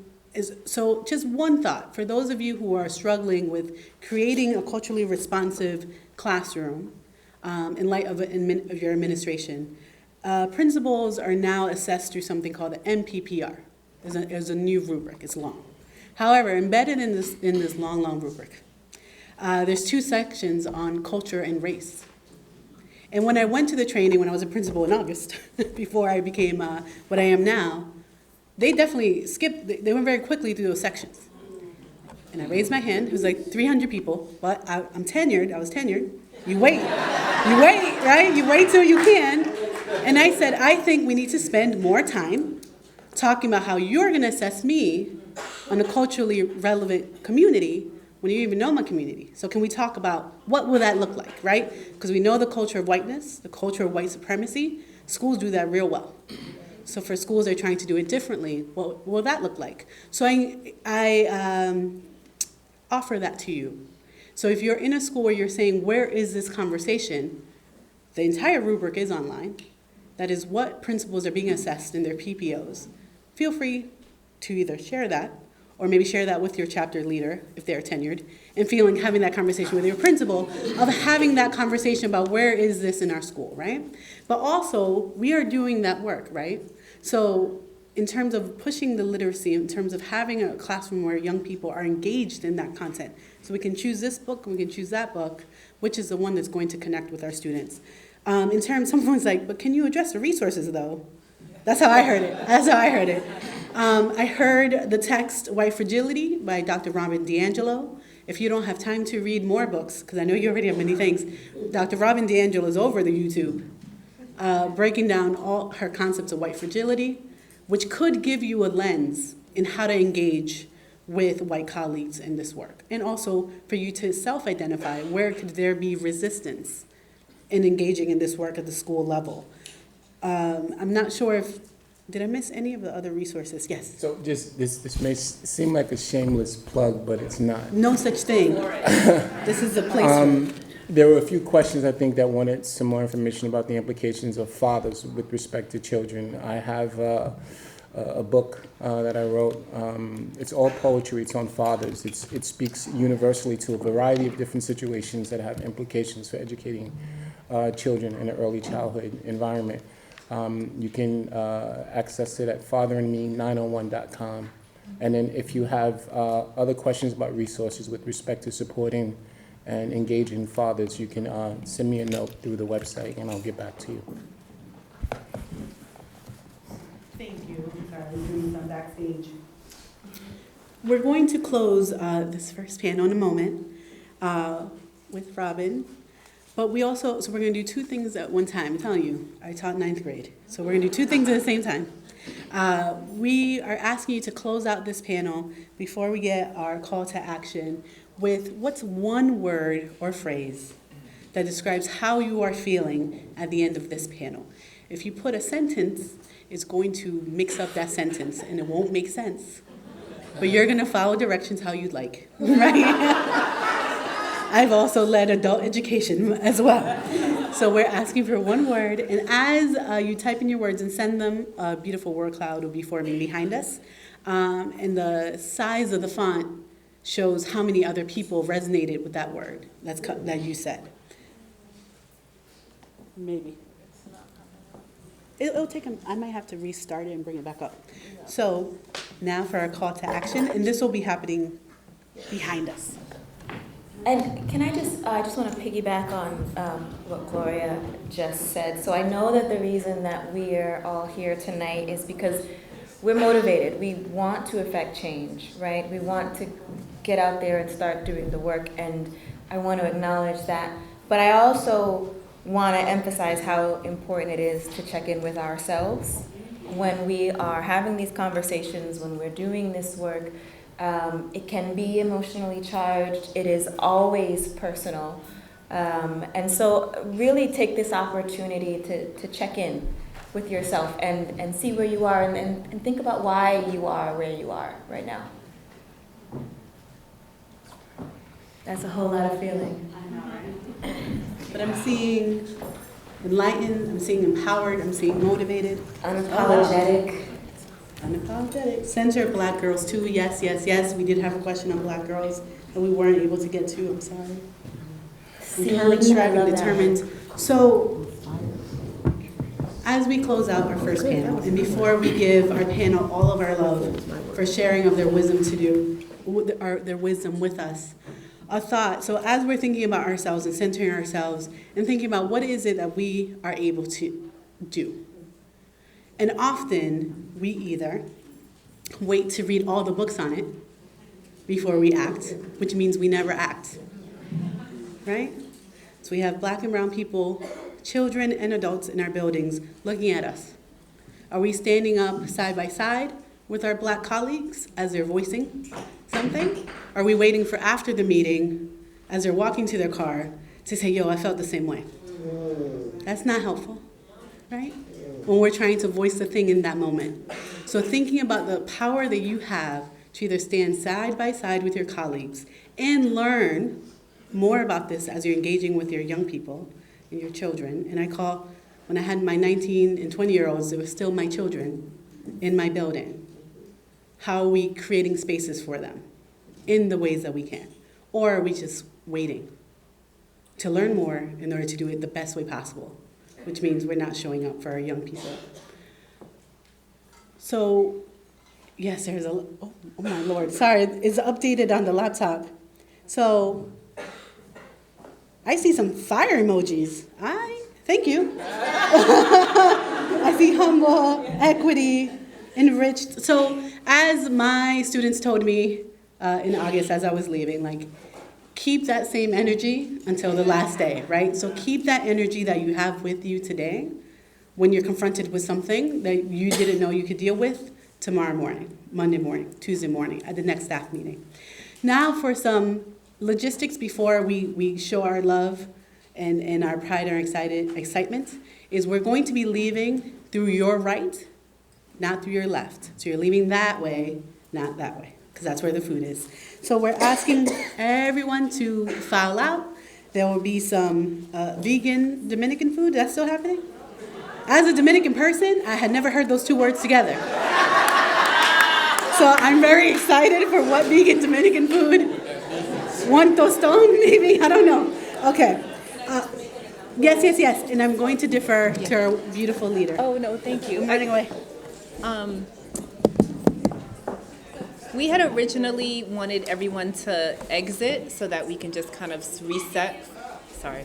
We wanted people to just exit with your things so that we could reset for the second panel. So we just ask you to take your bags and everything and get a little exercise, stretch, and we hope to see you again for the second one, okay? Thank you, everybody. Thank you. Thank you.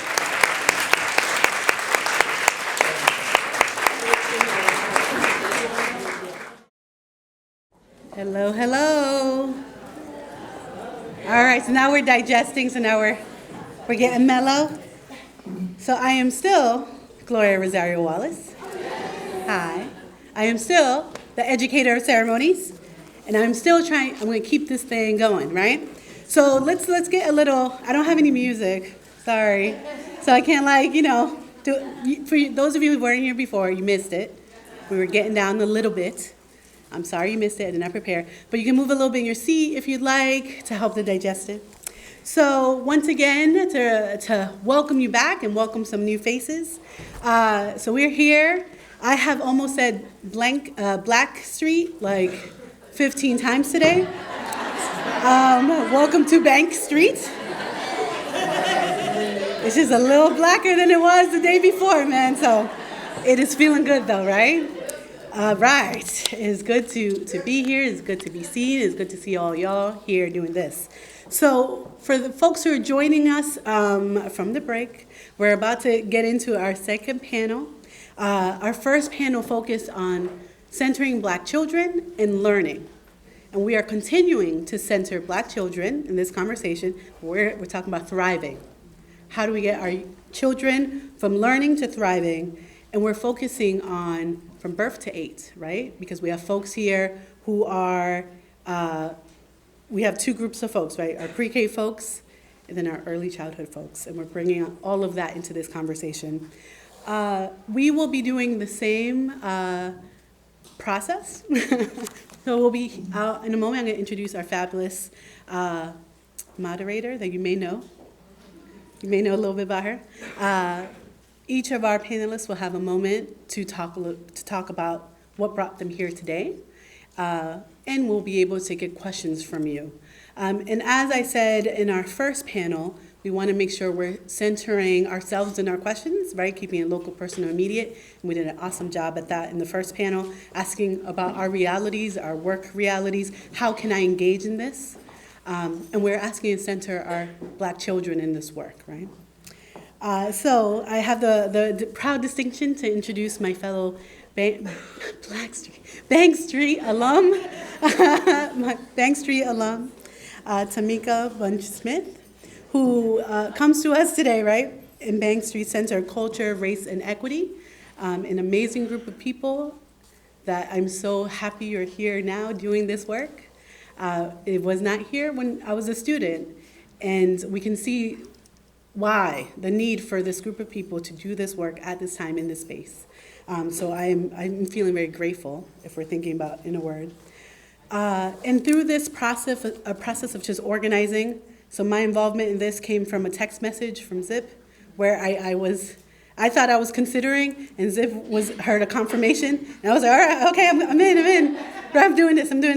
And just through the process of organizing for today, getting to see your thinking, your passion, your commitment to not just your own beautiful Black baby that we're seeing here, who's now super duper big, right? Like, he's not that little anymore.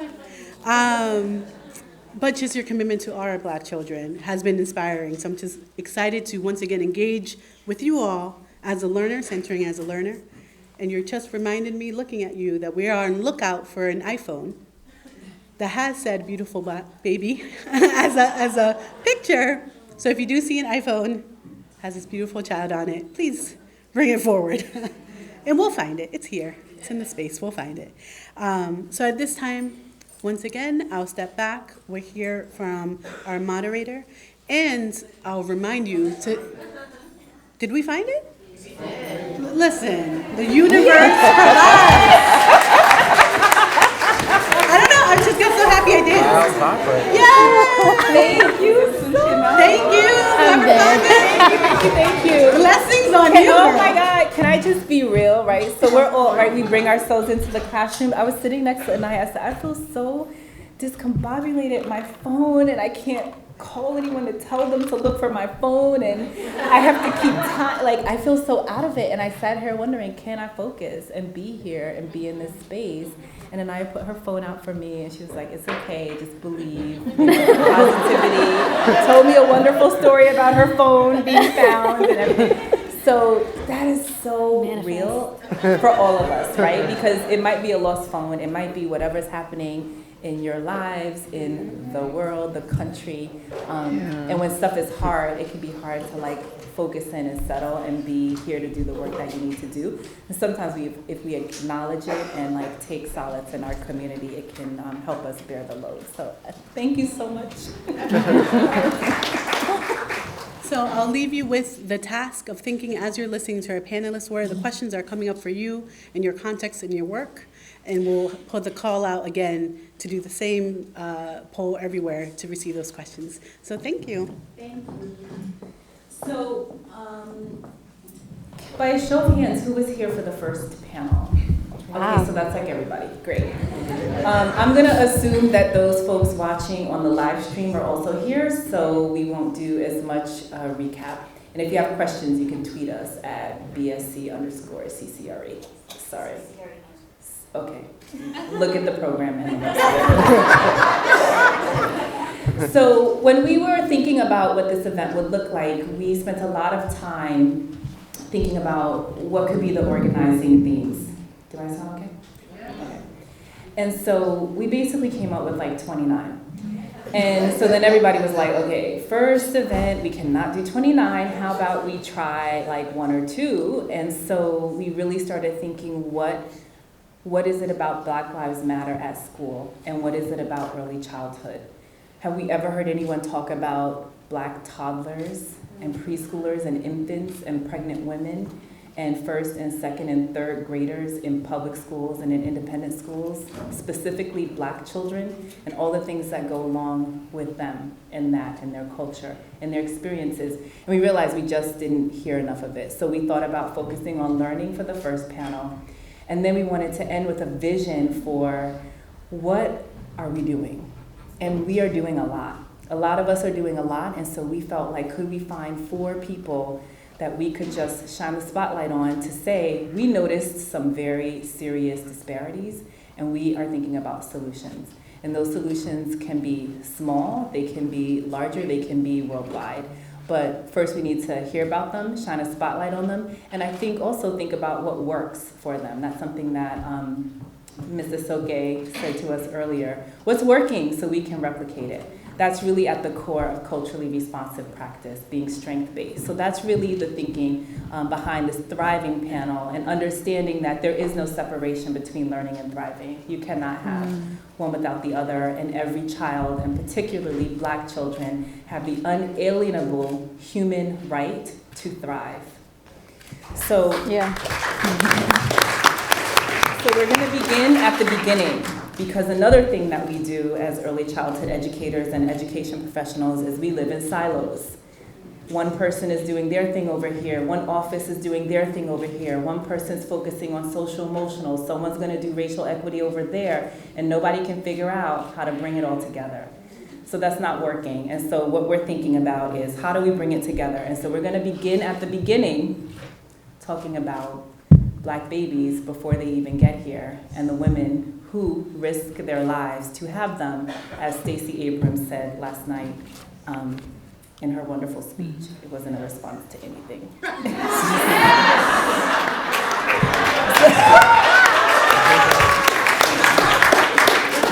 what I said. Okay, so we're gonna start with Anaya Sangodele Ayoka, who is a consultant and nurse midwife. Wait, I'm gonna read your bio, don't stop. She has a lot of letters behind her name: CNM, MSN, and MSED, which we all know. She is a nurse midwife and an innovative culture worker, leveraging digital media to impact health and parenting. In addition to clinical work at an independent birth center, she also writes, speaks, and consults on the use of social media to build community and leverage it for social change. Anaya is a co-founder of Black Breastfeeding Week, co-editor of Free to Breastfeed, Voices of Black Mothers, and a program associate with momsrising.org. She graduated from Yale University and Vassar College and is a wife and mother to 2 boys. Anaya and I met on Twitter. And we are friends, real friends. Real life. Real friends. Thank you. Anaya. Thank you. Hey, everybody. Okay, so this may look a little different because between the time that I put slides together and, where do I point this? Just anywhere? Okay. And this moment, some things have happened, including being here, that has shifted my perspective a little bit about how I want to talk. So bear with me if this doesn't match up exactly how we thought it would at first. And we're going to end with breastfeeding. So we're going to take a few steps back before our babies get to breasts, before they get to thriving out earthside. And I want to talk about something I mentioned to Veronica earlier. So I used to live here in New York. I lived in Brooklyn for many years, and it's a big part of my heart. I used to teach in Bushwick at a last chance school and at a regular high school. And so education has a lot to do with the way I approach being even a midwife, the way I approach a lot of things, because when I was a teacher at a last chance school, I feel like that was one of the first places I really learned how to love through an institution. Because when our students came into our school building, we told them we love you, it was good morning, there was hugs and prayers, there was keep the police out of our schools, and there was also culturally relevant education. We were engaging our young people and helping them understand why they needed a last chance school to begin with, why it was that you were 20 years old, formerly incarcerated, had no regents under your belt. They came in and we taught them all that stuff. We taught them the history of the N-word. We had a no violence policy, and we engaged them in a real wraparound kind of way. And it changed me as a person.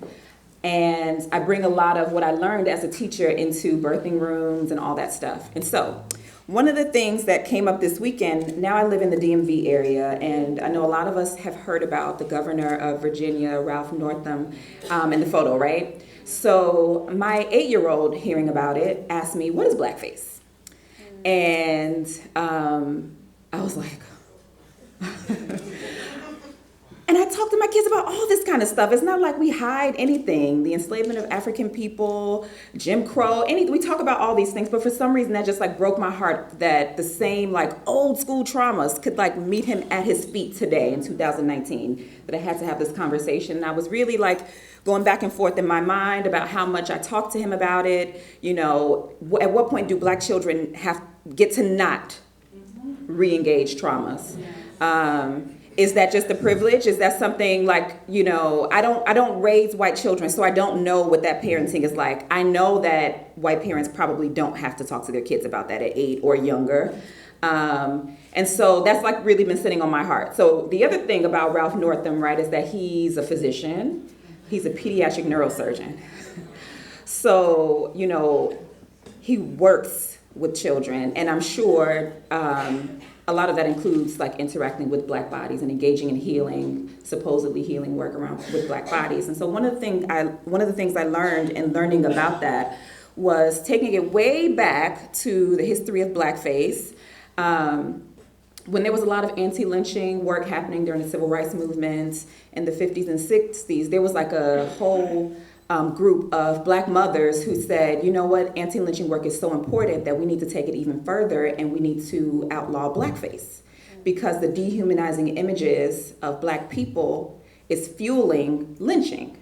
And so they engaged the NAACP, and the NAACP created an anti-blackface propaganda campaign that actually changed legislation to outlaw blackface. So I bring that up because we know that the images are so critical, right? They are so important. And that is one of the most, I feel like that's one of the most striking examples where we don't really have to make a psychological leap to talk about what images can do because they made the connection for us and they helped to stop some of that by stopping those dehumanizing images. And so my work sort of flips a lot of that on its head.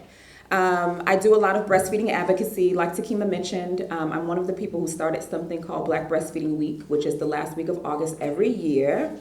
Thank you. And when we started Black Breastfeeding Week in 2013, our first theme was Black Lives Matter. And this was before Black Lives Matter actually took off. But we were like, yeah, Black Lives Matter, babies. Like, clearly there's a connection. And so we reached out to them and were like, can we use this? And they were like, go ahead. During that time, if you like Googled breastfeeding, Black women, you got porn images, or you got like white women with the name Black. You could not find positive images of Black mothers, Black women breastfeeding, nourishing their babies. And that's significant when we talk about the the lack of equity in regarding maternal care, regarding the breastfeeding world. Now, if we pay attention to the way some of our birthing professionals are trained, thinking about Ralph Northam once again, right? So this blackface thing and the people who, the images that have been fed to the people who are supposed to be taking care of us, they enter birthing spaces with a lot of that. And we already know that right now, there's a lot of attention on the maternal mortality crisis in our country, which has existed for decades, but now there's a lot of attention, thank goodness. And so what the research says is that Black women are 2 to 3 times more likely to die in pregnancy, birth, or within the year after. And so in thinking about our children, our Black babies are also like 2 times more likely to die and not make it to their first year of life.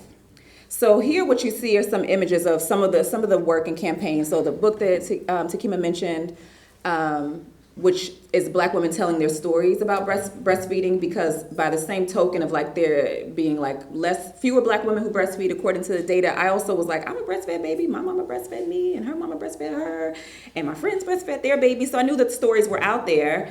So we've always tried to create platforms to amplify the stories so people knew that breastfeeding wasn't a white thing, that giving birth with dignity is not a white thing. And so in Black Breastfeeding Week, this will be our 7th year, and just last year alone we had over 100 events across the country, and a lot of that just has to do with convening spaces for us to be together, with challenging the narrative and actually recreating it. When we started this work, you didn't see Black celebrities breastfeeding on Instagram.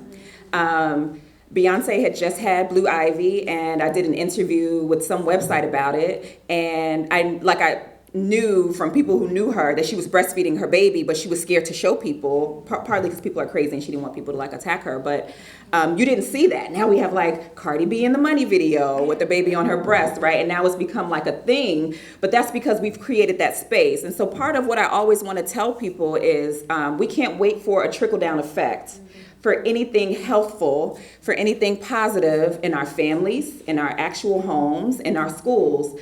We have to be the ones to create that space. We have to be the ones to be unapologetic about saying it matters to say Black babies, Black mamas, Black lives matter.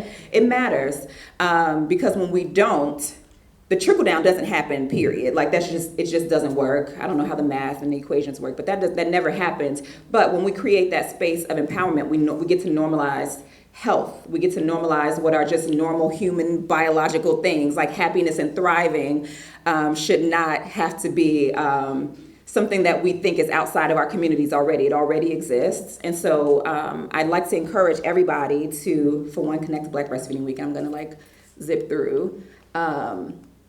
And just put, so connect to, this is not the same thing, but connect to Black Breastfeeding Week if you can, because I would encourage you, whether you're a breastfeeding person, a birthing person or not, to help spread that message, to be a part of that culture change. A lot of our culture change happens through imagery, so to help us share images, even if that doesn't feel super relevant to you personally. And then in the early childhood space, what I also want to say before they kick me off the stage is, in that first year especially, early childhood becomes like this nexus of parenting, of health. And like I said, a lot of babies do not make it to their first year. And we know that breastfeeding is one of those things that can change it. By the same token, many mothers are having to return to work within like 2 weeks of having a baby. So if you think about the experience of having had a child, if you would think about whether or not that experience was traumatic, and then 2 weeks later to turn your baby over, right? And so, early caregivers, that's such a precious time to be able to hold space for families. But I think we can also go further. One of the things that we know will help breastfeeding continue is in those early childhood spaces, we actually make space for mothers to breastfeed their babies. In addition to safe handling of breast milk, and all this stuff's available on every website you can think of. And New York City has specific initiatives about it. But I want to encourage us to create that space for families to bond and regroup and come together to create that image in your actual facilities as a living, breathing thing. Thank you.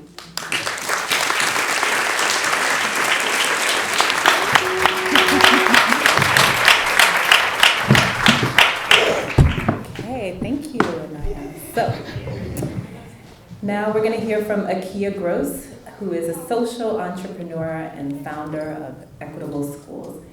So Akia is a former instructional coach, early childhood educator, and creative entrepreneur who believes in designing a more inclusive, equitable, and empathy-driven world through education, music, and the arts.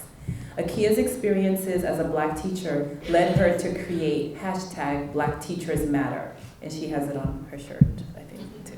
Very cool. Yes. And she founded Equitable Schools, Inc., a nonprofit on a mission to empower the community to improve equity in schools. She is currently the creator and producer of the Women of Color and QTPOC focused intimate concert series, Sisters Unsigned, and she recently launched her own education consulting arm called Woke Kindergarten. She holds a master's in developmental psychology from Teachers College, Columbia University, and an MS in childhood education and special education from the Progressive Education Institute.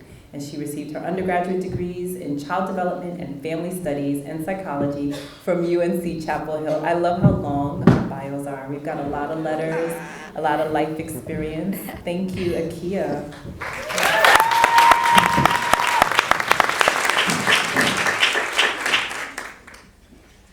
Oh, thank you. Which button do I push? This one? See, I don't know how to use these. This one? To the right? Gotcha. Oh, cool. Hi, everybody. This just came off. it literally just came off.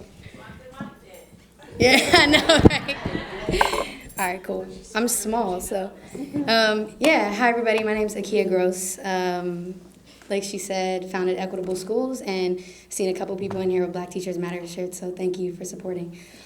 Today, I want to briefly kind of discuss in my 7 minutes about why Black Teachers Matter, especially for Black children in early childhood. So when Zip initially asked me to be a part of Black Children Thriving, I kind of got goosebumps. Not because she asked me to participate, but because no one had ever asked me to consider what that looked like before. especially in this work, not that this isn't work that I've been trying to actively do, but nobody sat there and named it and said, well, what does it look like or feel like for Black children to thrive, right? Because we live in a country where it's about Black children surviving. Because when everything we see in the news is about our babies dying, nobody thinks about what it would really be like for them to live and to live good, right? So I thought about it, and I thought about it within the context of the institution of schools. And presently, I thought, okay, well, what would it take for Black children to thrive in schools? And really, we would just have to burn the whole system down. Literally, that's what we would have to do initially. And because that's going to take a while, and everybody in this room, I'm sure, is trying to work towards that goal, I thought to myself, well, let's be realistic, right? We know that our kids are going to have to participate in these institutions for as long as they're around. So what would they need at a very foundational level to be able to thrive? And to me, I thought, well, would Black children be able to thrive in environments where everyone doesn't look like them, doesn't sound like them, doesn't experience life the same way as them? Is it possible for Black children to truly thrive in those environments? And that's important because we're not talking about survival, right? We're not even talking about just living. We're talking about thriving. So that means not just talking about needs, we're talking about wants. Not just necessities, but also desires. So in what respect would kids need? What would they need to function? And so for me, it felt like at the core, at minimum, it's having Black teachers, right? So we could talk about why Black teachers matter for days, and we can do it in a way where it's really qualitative, because that's what I prefer anyway. But I will say this, I have a silly relationship with research, and maybe other people do as well. I believe that the Black experience in itself is research, and that we don't need anybody to quantify our experiences in order for them to be valid or hold truth. So I'm not gonna sit here and tell you where I got these facts from. You can go research it, but at the end of the day, take it at face value and believe what you want. And if it suits you to go say, okay, hey, where did I get these facts from? Because maybe you need some funding for your organization or something. Do that, right? Because that's essentially what happens, is that our stories have to be quantified for them to be real. So why do Black teachers matter, right? And some of the facts that I pulled were the fact that kids fare better long term. I'm sure a lot of people have seen a recent article that talked about how kids having just one Black teacher in early childhood kind of changed the game for them later on, right? And so that should get you thinking about, how was your K-12 schooling experiences? How many Black teachers did you have, and did that make an impact on you? Another is the role model effect, right? If I'm a Black child and I walk into my classroom and I see somebody in a perceived position of power, and they're sharing that power communally with me, then all of a sudden, all these different opportunities open up for what I can be. When I was young, I didn't think teaching was a Black thing. I thought it was a white thing. So it never occurred to me to be a teacher. And I just kind of fell into the work because I love kids, right? So think about that. Think about how powerful it is just at face value for a child to see you in that classroom. Again, improved academics. So if we think about that, we could talk about all these quantifiable facts, but if you think about it, a lot of people in this room are probably doing critical work, right? You're thinking about pedagogy, you're talking about cultural responsiveness, you're talking about cultural relevancy, you're talking about critical consciousness, right? So if you think about that, and you think about the fact that Black educators were literally the originators of project-based learning and experiential learning, then you should know that the academics are gonna improve when you exist in this environment where your teachers are teaching you within context. If I'm learning about who I am within the context in which I live, then my academics are going to improve. Again, related to that, higher expectations. We know that Black teachers have higher expectations for our kids. We know that because we also know that white teachers generally tend to have lower expectations of Black children than they do our kids' white counterparts, right? We know that with higher expectations comes the fact that, oh, I believe that you can do more than what anybody else is saying you can do. That comes with the fact that we're centering kids individually first. Again, we read that kids feel happier, better cared for, and have better communication with teachers. And that's huge. So you got a lot of teachers in here. It's big when your kids come to talk to you, right? No matter how old they are. That's a huge thing. So to know that Black children have better communications with their teachers when black teachers are present. That's a big deal. And lastly, and of course it's not lastly, but black kids experience less exclusionary discipline with black teachers. Now, we know that's not true for all of us, right? And so I'm going to get to that work later. But the idea that this is something that we have to talk about, you're getting disciplined differently. You're not experiencing as much corporal punishment from your black teachers as you are elsewhere. That's a problem, but it's also something to think about, right? I'm going to skip over this. So this slide before, and it's just going to take up too much time, but it is on YouTube, is once I started to consider that black teachers mattered for kids, right? And I had a really profound experience in my teaching years where I had a classroom, a kindergarten classroom a few years ago, and this class in particular had the most trauma of any class I'd ever taught. And so initially, everything was really difficult because it was like my school, it was a charter school, was not set up to support these kids emotionally in the ways that they needed. Maybe 4 or 5 months in, my associate teacher left, and I had the opportunity to teach with a black cis man. And so I realized later on how much of an anomaly that was, that my kids not only had one black teacher, but 2 in the same classroom. One was a woman and one was a man. That shit was wild. Excuse my language. That was wild. I apologize. It was just wild to think about. I told myself I would not curse. I'm just so passionate about the work. So I realized in those moments when we had to create the first grade classes for next year, we had to sort our kids into these groups, into what might be their classroom. And it never worked out. People always wanted to change things. And people didn't understand why I was holding certain kids' names back. Like, I was hesitant. They were like, put your kid's name on. But who are the teachers?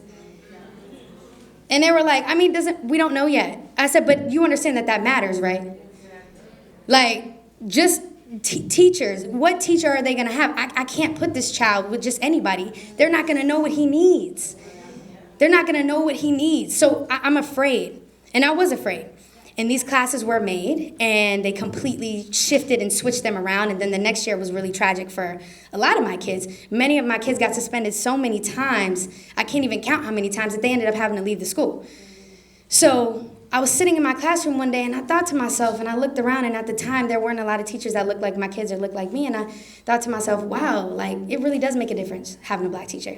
So this video is me just asking a few of my friends and my partner who's here today, to think about your experiences with black teachers or lack thereof. So I encourage, this is an old video, but it's pretty profound in what people are saying.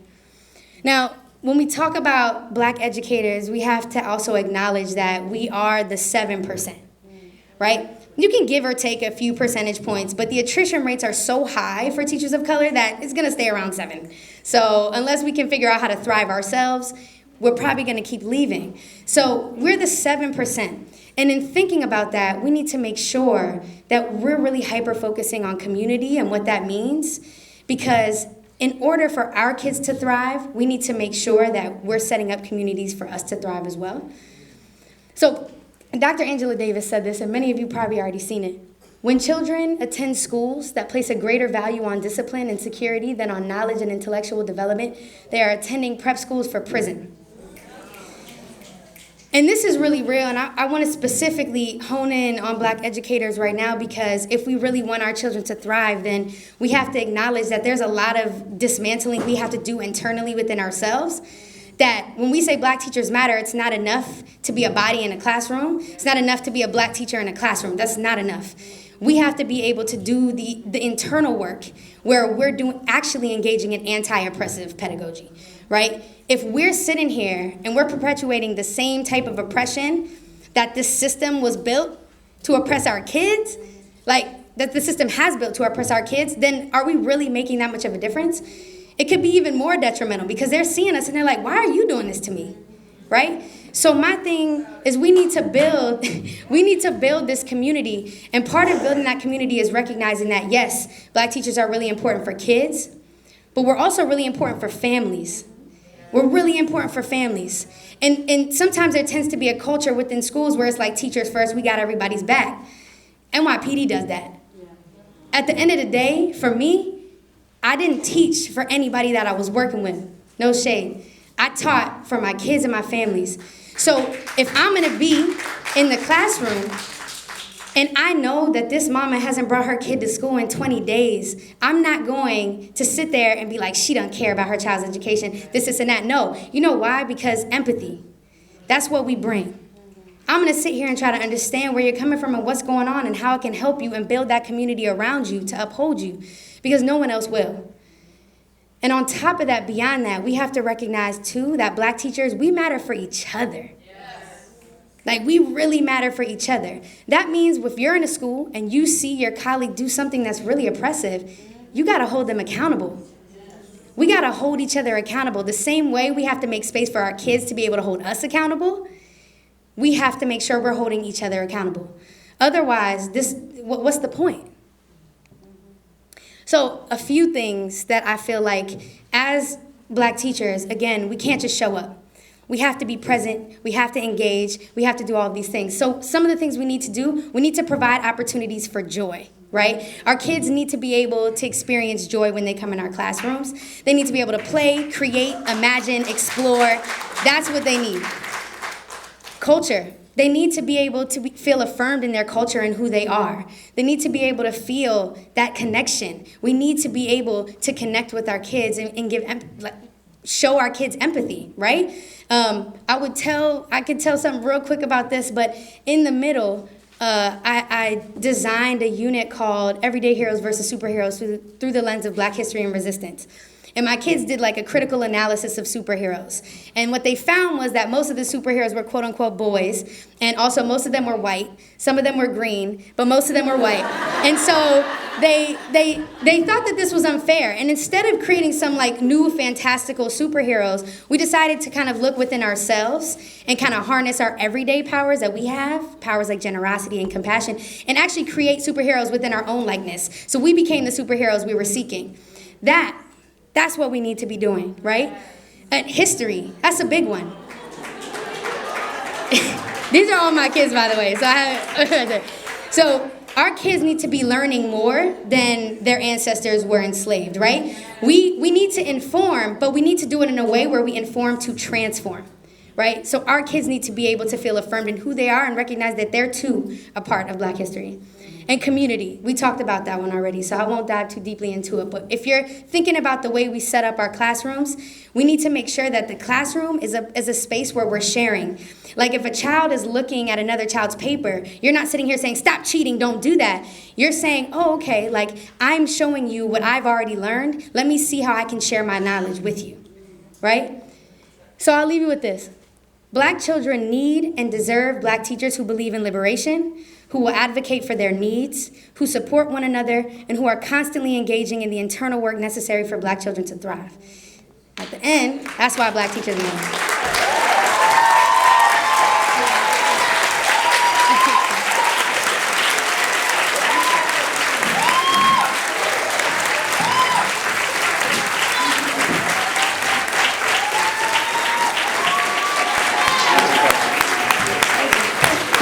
Found a lot of people in this room. That was dope, sir. Thank you. Kind of feel like I'm in church. My Instagram. There's a lot of you know. UHKIE. It's a great way to spend a Wednesday evening. So our next presenter is Alvin Irby. He is a former kindergarten teacher turned award-winning social entrepreneur, comedian, and author. As founder and chief reading inspirer at Barbershop Books, and winner of the National Book Foundation's Innovations in Reading Prize, Alvin creates child-friendly reading spaces in barbershops and provides early literacy training to barbers. Alvin also provides nationally recognized cultural competency training and keynotes to school districts, library systems, and nonprofits. His TED Talk, Inspiring Every Child to be a Lifelong Reader, has been viewed over 1 million times. Alvin's debut children's book, Gross Greg, combines his passion for early literacy and humor. Alvin holds an MS in General Childhood Ed from Bank Street. Hey. And an MPA from the NYU Wagner School of Public Service. Yay, that's what I have in common with you. And a BA in Sociology from Grinnell College. Welcome, Alvin. Thank you. So when I taught first grade in the Bronx, one day during math, we had finished up a mini lesson, and I was walking around working with some of the students, kind of working with them one-on-one, and I heard something on the rug, and when I walked over to the rug, what I saw was one of my students balled up in a fetal position, weeping. And I reached down and I kind of patted him on the shoulder and I said, I feel like maybe something may be going on that doesn't have to do with math, And I said, would you like to, come out in the hallway and speak with me? And he said, yes. And so we walked out in the hallway and he said, Mr. Irby, my grandpa left my grandma and my dad left my mom. And I said to myself, you know what, if I had all that in my head, I wouldn't be able to focus on math either. I said, don't even worry about math today. I'm going to put a chair in the hallway, put your foot in the door so I can see it.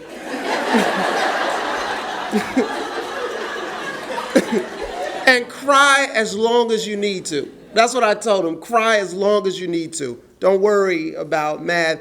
And, as I reflected on that moment, one of the things that I've thought about is how so often schools, curriculums create environments that don't allow or discourage teachers from recognizing the humanity of students, and especially black children.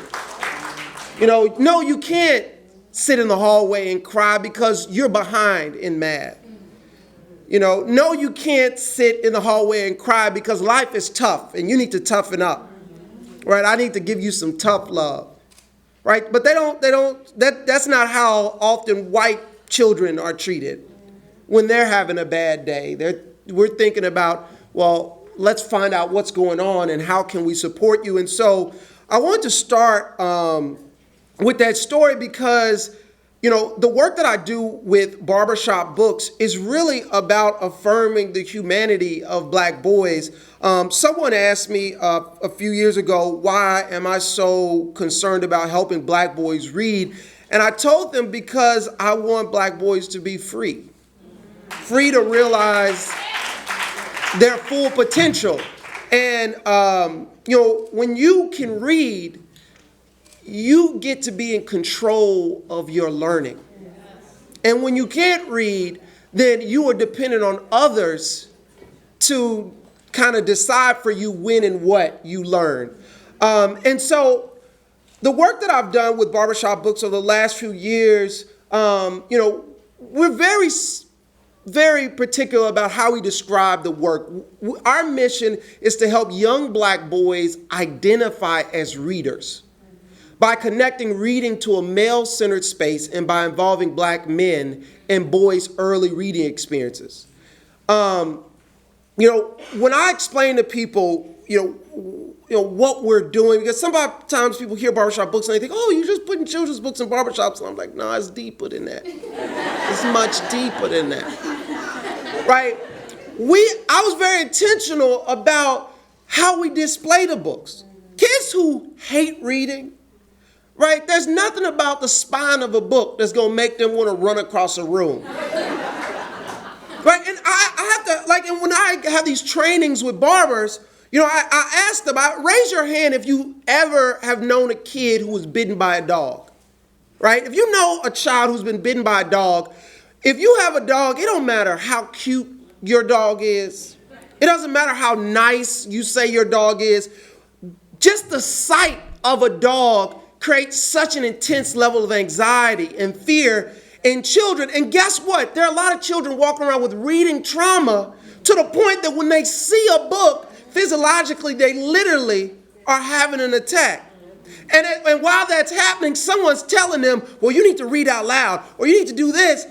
But they're not taking the time to think about, well, what are the experiences that inform how this child is even viewing or perceiving books or even a particular reading experience. And so, you know, I talk to educators, I talk to principals, we talk to librarians and barbers about this work of helping children identify as readers. Also, carving out a space that's specifically for children. You know, one of my pet peeves in doing this work is having people constantly refer to black boys as young men. Like, and black people do it, white people do it. People are always saying, oh, you're doing a great job helping our youth, helping our young black men. And I'm like, no, these children are 4 to 8. These are children, these are boys. And there's a lot of undoing of these kind of, and it's dehumanization. That is really what it is. A failure to really recognize them as children. That's really dehumanization. We're not, because when you don't see someone as a child, that means that you then can wrestle them to the ground like they're a grown person. Or you can shoot them because you somehow feel threatened because you thought they were a full-grown adult even though they were 10. And so, you know, sometimes people see some of our books and they say, wait a minute, you need to have more black authors or more, and they say, well, you know, well, how did you get these books? And I said, we asked little black boys what they like to read. And then we bought the books that they said they like to read.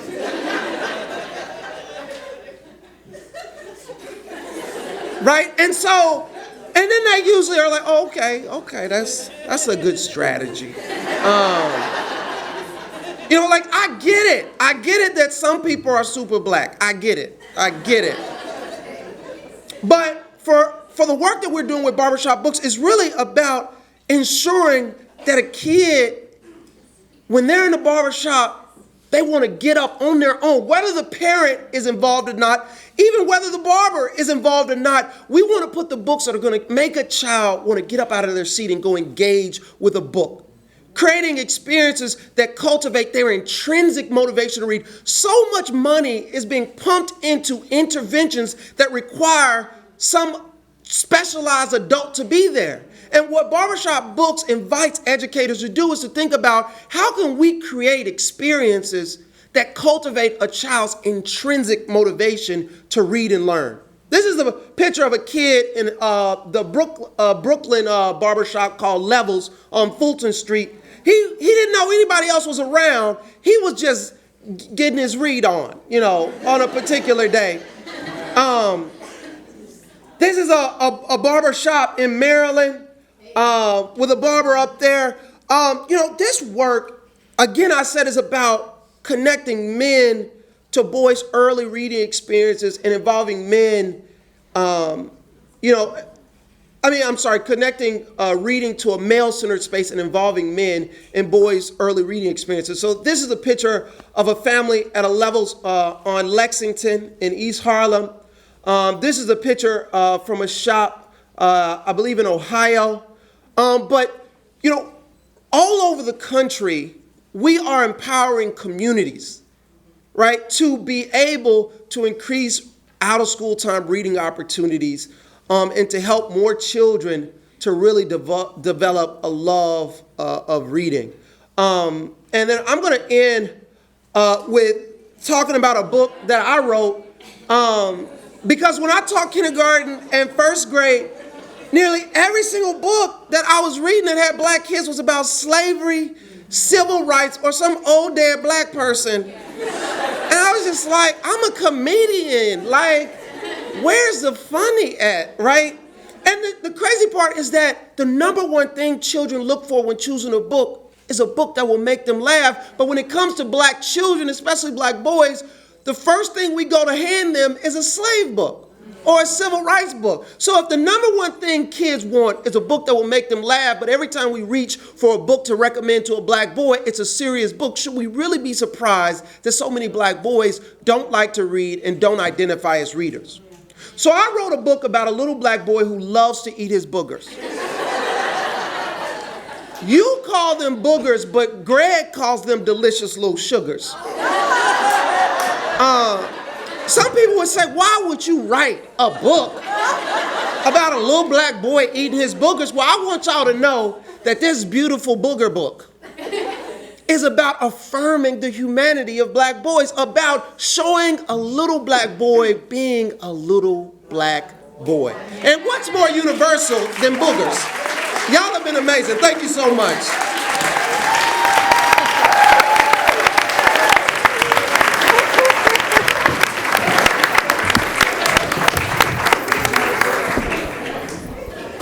Good we ate dinner already.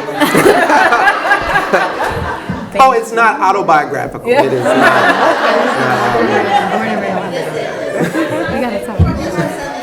Thank you, Alvin. That's your son's favorite book, Gross Greg? There are math games on grossgreg.com. You can do addition, subtraction, and fractions with boogers, just so you know. That's not a joke. That's like for real. I'm about to order it right now. Look at how much learning we're doing. This is amazing. Thank you. So last but not least, we have Fela Barclift, also known affectionately as Mama Fela. Mama Fela graduated from Bank Street as well. Out of the 8 of us, between 2 moderators, the educator MC, and the educator of ceremonies, and the 4 panelists before, the 4 panelists now, 8 of us are out of the 11 Bank Street graduates. So Fela Barclift founded Little Sun People, a community-based preschool that provides premier preschool and after-school services in Bedford-Stuyvesant, Brooklyn. For almost 40 years, her mission at Little Sun People has been to educate children in their most formative years about the history and culture of all people of color, with a particular emphasis on people of African ancestry, in order to create a sense of pride, identity, purpose, and achievement. Mama Fela also served as one of the first teachers at Uhuru Sasa, Freedom Now School, and she also has her undergraduate degree from Brooklyn College. And you may recognize Mama Fela from a recent New York Times article about 3 weeks ago that was focusing on, it was sort of misstated because it said, Black parents are beginning to choose Afrocentric preschool, but she's been around for 40 years, so not new, but yay times. So thank you, welcome Mama Fela.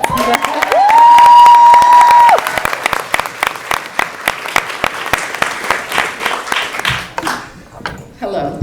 Hi. Well, Little Sun People has been described as a hidden jewel. I count us as 38 years, but we could be 40. But anyway, we've been considered to be a hidden jewel in Bedford-Stuyvesant for all of that 38 years. So it is a privilege and an honor, and I have a sense of pride to come here and talk to you about this amazing little program that I think actually does address culturally responsive education in a very, very practical way. I'm excited about offering you a picture of how we try to help our children to thrive. I was asked to address the issue of Black and brown children thriving. So I want to let my Little Sun People tell that story. And I will, embellish on them because they really show how Black children can thrive. So at Little Sun People, we try to offer this very dynamic, community-oriented and consistent program that integrates cultural empowerment with academic achievement through a culturally responsive early childhood curriculum. And we welcome all children of every heritage to join us and excel at our program, but our program is intentionally built around the history, the lives, then the story of the Black and brown child.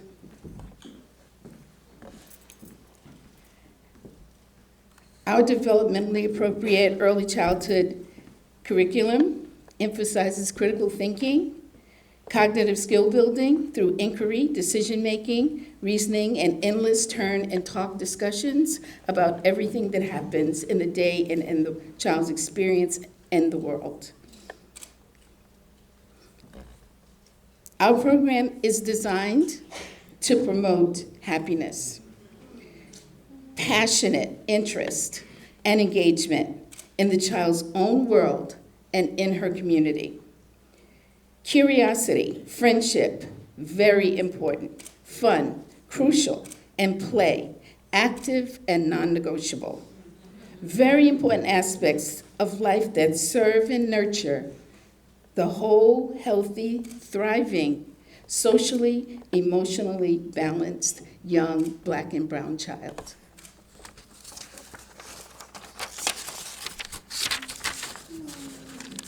All year long, and in many big and small ways, such as our Kwanzaa program, and I'm going to teach you a song from our Kwanzaa program at the end of my talk. Our Black History program, our harvest celebration, our honoring of our heroes, such as the traditional Martin Luther King, but we also honor Harriet Tubman on her day, and then Malcolm X, which we have been challenged for, but we still do it. We honor Rosa Parks on her birthday, and we close our school on Black Solidarity Day. But we don't just close, we talk to our children and our parents about the meaning of Black Solidarity Day and what that means for us coming together as a people. And it is a day that we've honored since Little Sun People's inception. We try to deepen our connection to the wide world community of Black and brown people of the present, the past, and the future with our children. Musical mastery is a lifelong gift, and we feel like it's never too early to offer that ability to master. The access and exposure at every preschool age in our school. It's been clear to us over the years that this effort improves concentration, coordination, small and large motor ability, memory, critical thinking skills, mathematical ability, literacy, music appreciation, and helps create a confident, can-do attitude that's so necessary for future success. Our children, you will be amazed at the concerts that they can play at 3. We love a good party, and we deserve a good party. We love to dress up and dress down, and we love to get our game on and get our dance on. And fun and happiness is so important to all humans, and especially 2s, 3s, 4s, and 5s. They love a party better than anyone else.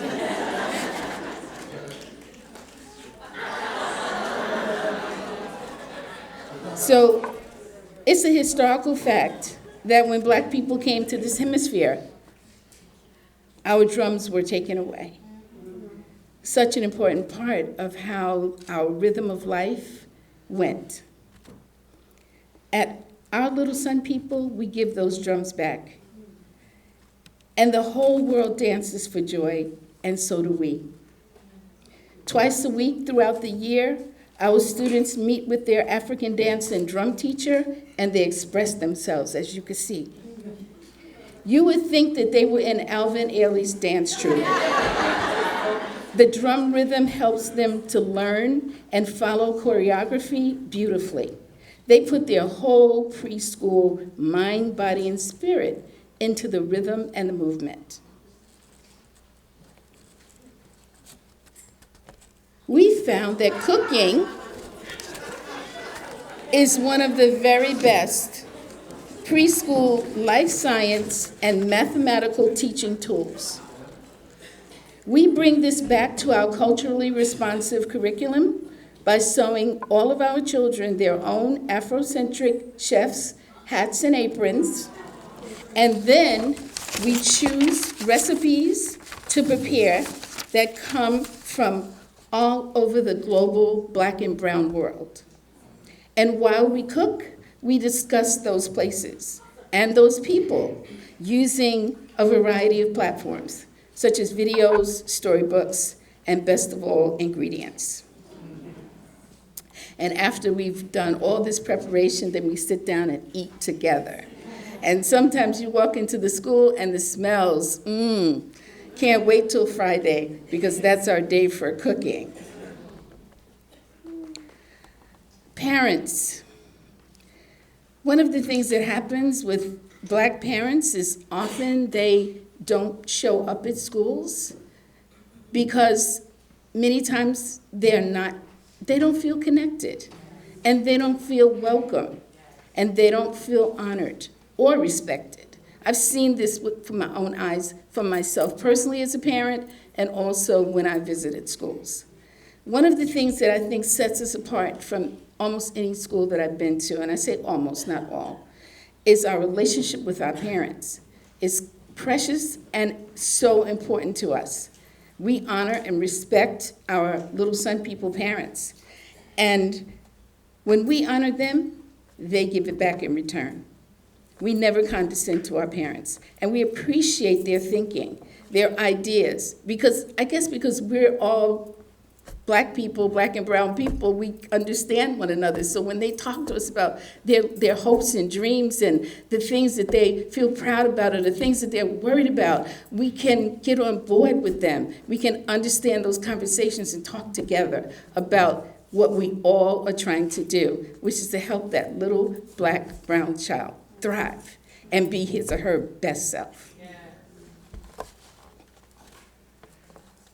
Hands-on curriculum means everything in our developmentally appropriate preschool curriculum.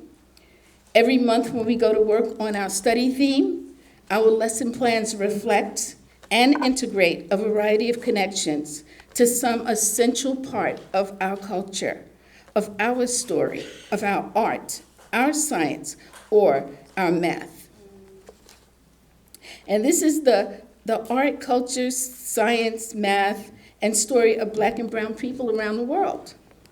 We wrap it all up in dynamic projects that are standards-based, student-centered, learning activities within the context of culture. And we find that for our students, it's critically important that for their connection and their being able to tell that they belong someplace and that someplace belongs with them. We go on trips constantly. That was a hallmark of our curriculum. Due to systems of oppression, many of our students had little access or exposure, knowledge, or experience with the larger world outside of their immediate neighborhoods. This has changed somewhat with the advent of gentrification in our neighborhoods, the outflow of poorer people from the surrounding neighborhoods. But still, we feel it's so important for the sake of our integrated curriculum to actually get out into the living world and have those experiences that then connect back to the projects and other work that we'll do inside the school building. An example, a small example, is during Black History Month, when we often talk about Black people of the past. I'm sorry. We still do that. It's important. It's important. We'll take a trip to the Weeksville Heritage Center, which happens to be in our neighborhood. And we can walk through the buildings and talk about the lives of the people, of the Black and brown people that inhabited those buildings long ago, and how they lived and what they did, and how that connects to how we live and what we do. And then we go right outside and roll around on the grass and play games for a while, just to let those formal lessons sink in. So our effort is to develop strong, confident, and loving world leaders by centralizing and honoring the historic contributions, connections, and cultural dimensions of people of African descent through all aspects of our interdisciplinary curriculum. And then we give them a huge send-off and a no holds barred bash that says we try to say to them that you are precious to us. We love you deeply. We honor your spirit. We honor your effort. And we send you off with all the power that we can bestow to help you reach for and achieve your very best self. We back you. So I wind up by saying that the key reason for the existence of Little Sun people is because racism still exists. It takes a variety of forms, some internalized, some explicit, and some implicit, but all are powerful impacts on the psyche. All Black and brown people of every age have this experience. And this totally includes people who are 1, 2, 3, 4, and 5. Though most people don't deliberately call a preschooler the N-word or some other form of explicit racism, young children still get the experience through the multitude of ways that racism is communicated, the air we breathe. Even sometimes it comes to them, sadly, through their parents, family, teachers, and other Black and brown people. Because we have internalized messages of racism. And what you internalized, you will show. So research has shown, however, that a pro-Black identity can protect or mitigate against the risks of social emotional harm caused by anti-Black bias. A pro-Black identity can provide protective factors that can minimize or diminish the impact of exposure to anti-Black bias. This is a high risk for internalized racism and overall low self-esteem that's suffered by many, if not most, Black and brown people to some degree. So at Little Sun People, our effort is to provide this protection from the ravages of anti-Black bias by setting an environment that is very, very pro-Black, and by attracting the people who will first self-examine and then work to eliminate our own internalized racism and anti-Black bias. Then those people, we work in concert with our teaching teams and our parents to provide the foundation for the development of the most positive pro-Black identity that we can in each of the students that we serve. And we constantly strive to learn more and to grow as a dynamic organization whose theory and practice is consistent. And we do all of this so that our students will thrive, and our students do. And now I want to just teach you a little song that we sing at our Kwanzaa program. This is a song that talks about the 7 principles of Kwanzaa, and we also use it to think about our program because it has so many beautiful, it has such a wonderful value system. So I'll just say what the 7 principles are, and then we're going to do call and response, and I'm going to call and then you respond. We're going to sing together. So the first principle is called umoja, which means unity. What an amazing value. And we all, as African, Black, brown, people who have been oppressed are desperately in need of unity. Kujijakalia, second principle, self-determination. Ujima, third principle. It means collective work and responsibility. Ujamaa, fourth principle, it means cooperative economics. Nia, fifth principle, that means purpose. And sixth principle, Kuumba, that means creativity. Who can live without that? And then the last principle, number 7, Imani, that means faith. Faith in ourselves, our people, our families, our communities, but especially in ourselves. Okay, so I'm not a singer, but I'll try my best, and it's call and response, so you could work this out with me. You ready? Okay. You gotta put your hands together now. I say, umoja. That's unity.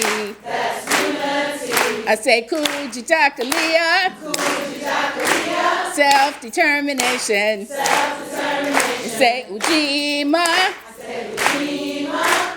Collective work and responsibility. Collective work and responsibility. Ujama.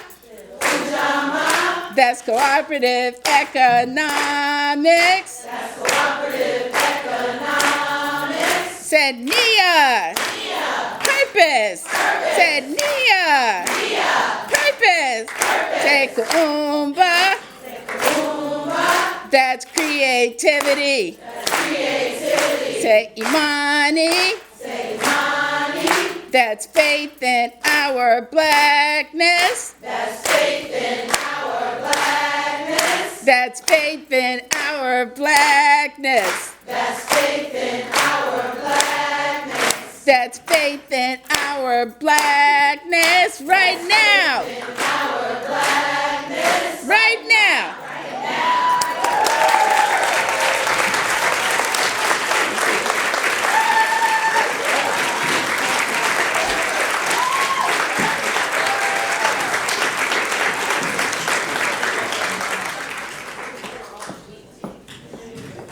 All right, I cannot follow that up except to say we're going to transition into asking questions of our panelists. I do feel a way. If you don't feel like you have some resources now, I'm gonna look at you a little with some questioning in my heart. I'm also hearing a lot about mindset and worldview and how we see children for being children, right? And that's not a curriculum, that's not a handout, that's not a lesson plan, right? So, shout out to us being, come on, y'all. Like, I was like, wait, something bad happened? Oh. Okay, shout out to us for being on V. That is thank you for that. So thank you for modeling using the poll everywhere. For those of us who joined us after the break, you are texting the number 37607. That's the number you are texting. And the message is CCRE. And then you'll be able to engage with us and ask your questions. So I have one question to start for our panelists. So each of you spoke so beautifully and brilliantly to what you are doing. My selfish question is, what do you turn to for your sustenance and for your motivation? It could be a person. It could be a reading, it could be a song, it could be a practice. But in each of your presentations, it was so clear how much of yourself is in this work. And I just wonder, where do you go to refill? I'm asking for a friend.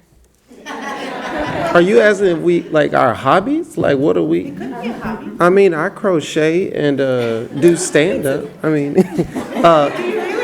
I really do crochet. I got mad scarves. But, no, but really, I think one of the things that always gets me, for me, is the pictures, right? When randomly barbers are like, look, this little kid, even though he had a cast on, he was using his other arm to read in the barbershop. And so seeing the way in which these barbers are being transformed, it is really amazing to me. And that continually inspires me. Thank you. I turn to the creative work that I engage in, and so briefly mention that I started a concert series called Sisters Unsigned, and it's essentially an intimate concert series that is for people of color, independent women of color artists and non-binary artists, and we place a special emphasis on queer and trans folk, and so a lot of the work that I do in schools too is so that queer and trans kids feel liberated, but also outside of that, I look for spaces that affirm me, and I identify both as a woman of color, but also as a non-binary person who is in a relationship with a woman. And so for me, I often look to spaces that I don't have necessarily in schools or in a lot of times in education work, because sometimes in the ed work we forget that when we're talking about liberation, we should also be talking about queer and trans kids. So I turned to those spaces, and I realized that there aren't many, so I created them myself with my partner, and that's where we go.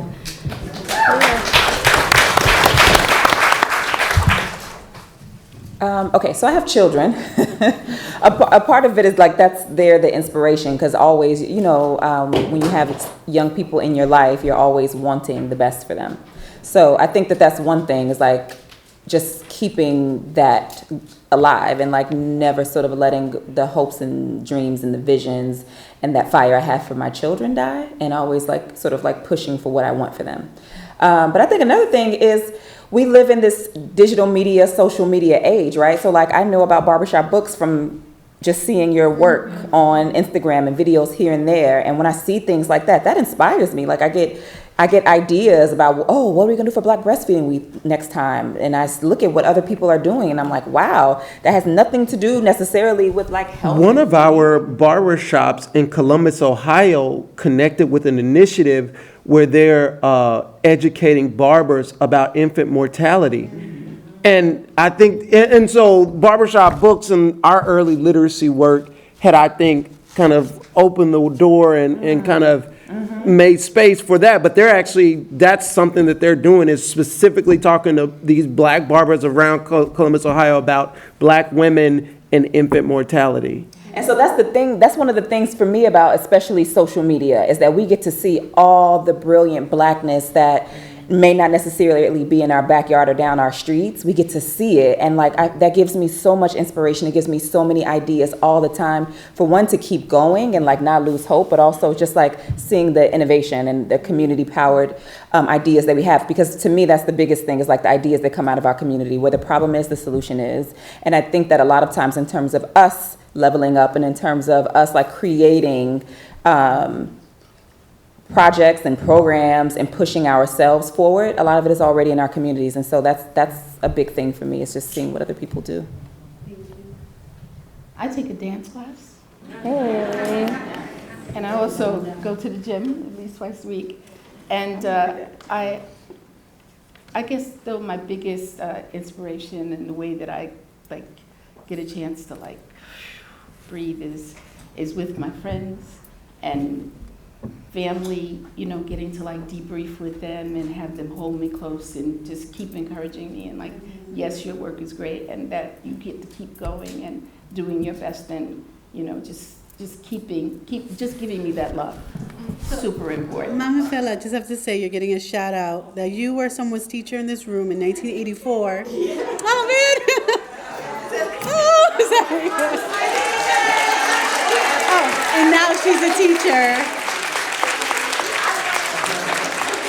And I can co-sign, she's an amazing teacher, Okay, all right, let's stay focused. We are live streaming. I am not crying on the internet tonight. That was very sweet. So there are lots of questions.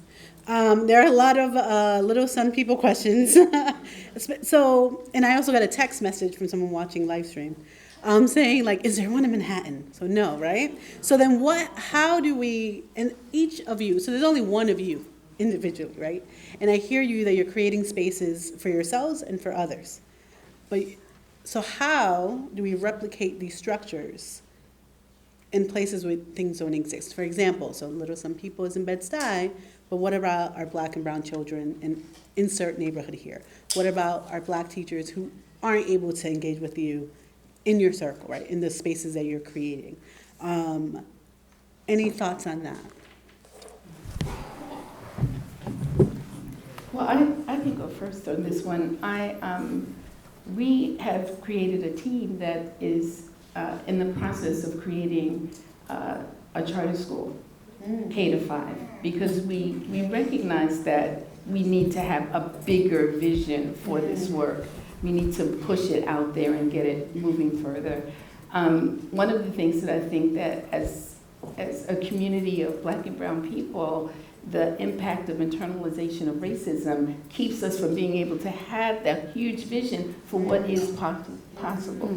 But things like this that we're doing today and in many other circles like this where people are starting to think together, plan together, and also eliminating the internalization of racism that keeps us from working together. Because we have to do that if we're going to move this forward. We can't do it alone. And that, I think, is like the biggest thing that we have to keep in mind.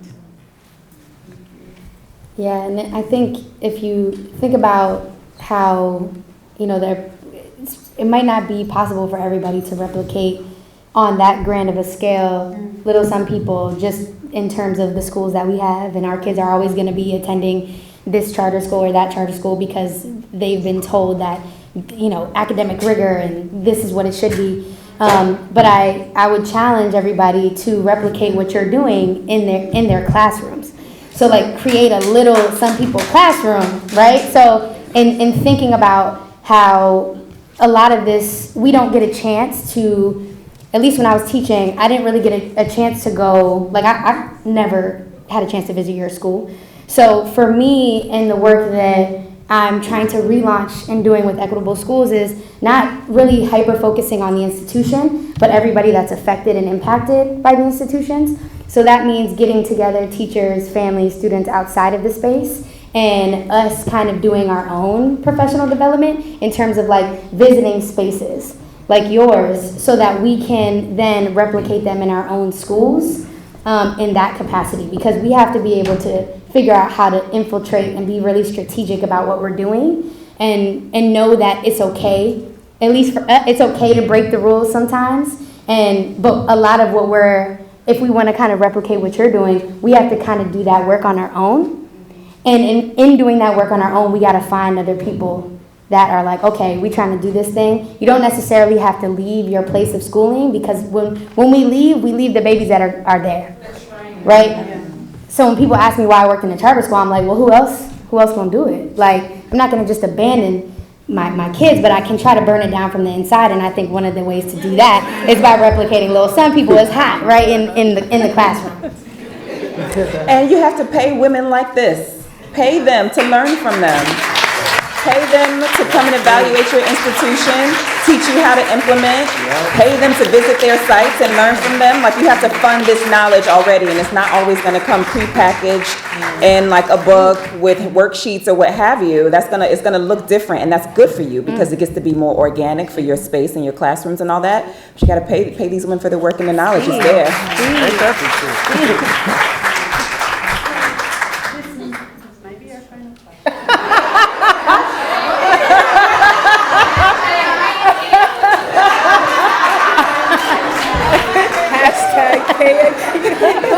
Please, I resigned from my job last year. It's been a struggle. Pay her. Put the cash up there. Stay behind. Give your Venmo. So, okay, I'm sorry. So this might be our final question. Maybe don't be upset. So there's several questions about. So I'm flipping a question, right? There was a question about, while we're still growing our black teachers, what do we do with our non-black teachers in terms of not replicating systems of oppression? But to several panelists' point, those systems of oppressions are within all of us, right? And so any advice and some folks said young educators, so you can address a young educator or someone right in the middle towards the end of their career. How do we engage in a way where we're not replicating the structures ourselves that we're trying to dismantle? Well, I think there's something, I think humility is an important part of being a great teacher. And when I say humility, what I mean is recognizing that you never walk into any classroom or even into any interaction or lesson knowing everything that you need to know in order to make that information as relevant and as engaging as it could be. And so being humble enough to say, you know what, I'm looking forward to learning something from my students, from my parents, that can help me to be more effective. That alone, because so many people, like for example, when people talk about reading, a lot of times teachers are like, well, what can I do to help this kid read or whatever? How can I get them from A to B? And the question I often want to ask people is like, well, what about helping them identify as a reader? Right? Like, when was the last, like people are like, what can I do to help the black boys? I'm like, well, how many black men have you had read in your class? Do you know a black man? I hope you know one that you could invite. That doesn't cost any money to ask a black man to come and read to a group of kids. Right. But it would be helpful if you knew someone to ask. Yeah, it would be helpful to know No, someone. I think that's a valid point in terms of who's your internal network that Yeah. you can reach out to and bring these experiences Or to. leveraging networks that already exist. I would say specifically for non-black teachers of black children, first and foremost, it's not our job to do that work for you. And so you just have to understand that if you, first you have to recognize your own privilege, right? Check your own privilege and recognize that regardless of how well-meaning you might be, you naturally have an internal bias, and that's going to manifest in different ways. It can manifest in, speaking over a parent who speaks 4 different languages, and you, for some reason, thinking that that means that they're not as well versed in their child's education, or it could mean taking space from other black folks in your school. It can mean a lot of things. It could also mean refusing to receive help and from teachers of color in your space. When black people tell you something, you got to listen. When your kids tell you something, you got to listen, and it's not always going to be verbal. So if you have kids that seem really miserable, or kids that are really brilliant and they're acting out, it's not because they have behavioral problems. You have to sit there and acknowledge that you might be triggering them in some capacity. And we are all triggers. I've been triggers for my kids, and I've sat here and been like, look, Miss Indiana is my former co-teacher, so if she's watching, shout out to you. I used to be like, Miss Indiana, like I'm triggering. I'm not going to engage with him for the next couple of days. I'm going to let you handle that because it's not working for either of us. And so a huge part of your work needs to be about self-reflection all the time. You have to self-reflect all the time. And that humility piece is huge. It can't be no pride in this space. Like, you got to drop that ego. If we're sitting here telling you, like, this is the way that something, like, believe us. Believe black people, believe black kids, believe black families. And always remember that you need to assume the best about your families, because you might not know where they're coming from or what they're saying. These are their children first. So at the end of the day, right, you have to sit back and acknowledge, like, I know the most, if you have children, I know the most about my child, so I have to respect that these people know about their kids too. So when it comes to doing that work, show up to spaces like these, right? Listen, right? And then think about how I can go back. What can I do to go back and deconstruct my own ways? But it first starts with acknowledging that, yes, I am racist. Like, that you really have to acknowledge that. That doesn't mean like, oh my God, you're going to go do some racist stuff. It just means like, yes, I have these internal biases that I need to really think about and then address. Yeah. So we can't do that work for you. Don't rely on us to do that work for you. But if you want support and finding tools, then there's a bunch of people I know right there that you could pay to get that work done too. You got a hashtag. So before we close out with our, yes, before we get to our final poll, can we just do a quick go around once again of either your hashtag, your website. So there's lots of questions we didn't get to, specifically connecting, sorry, I heard that yes in the back. Connecting, how do we connect maternal health into our 0 to 8 structure? We weren't able to really engage that. Folks are asking logistics about scheduling visits to little some people and wanting the in and outs of barbershop books, which I do know has a beautiful website. So if you can just share, it is lovely. So if we could just do a quick, once again, your hashtag, or if you want folks to follow you on Twitter, or if you have a website, can you just shout it out? And then part of this is also we will have to take this information and do our homework, right? And do some research. We're going to have to do it.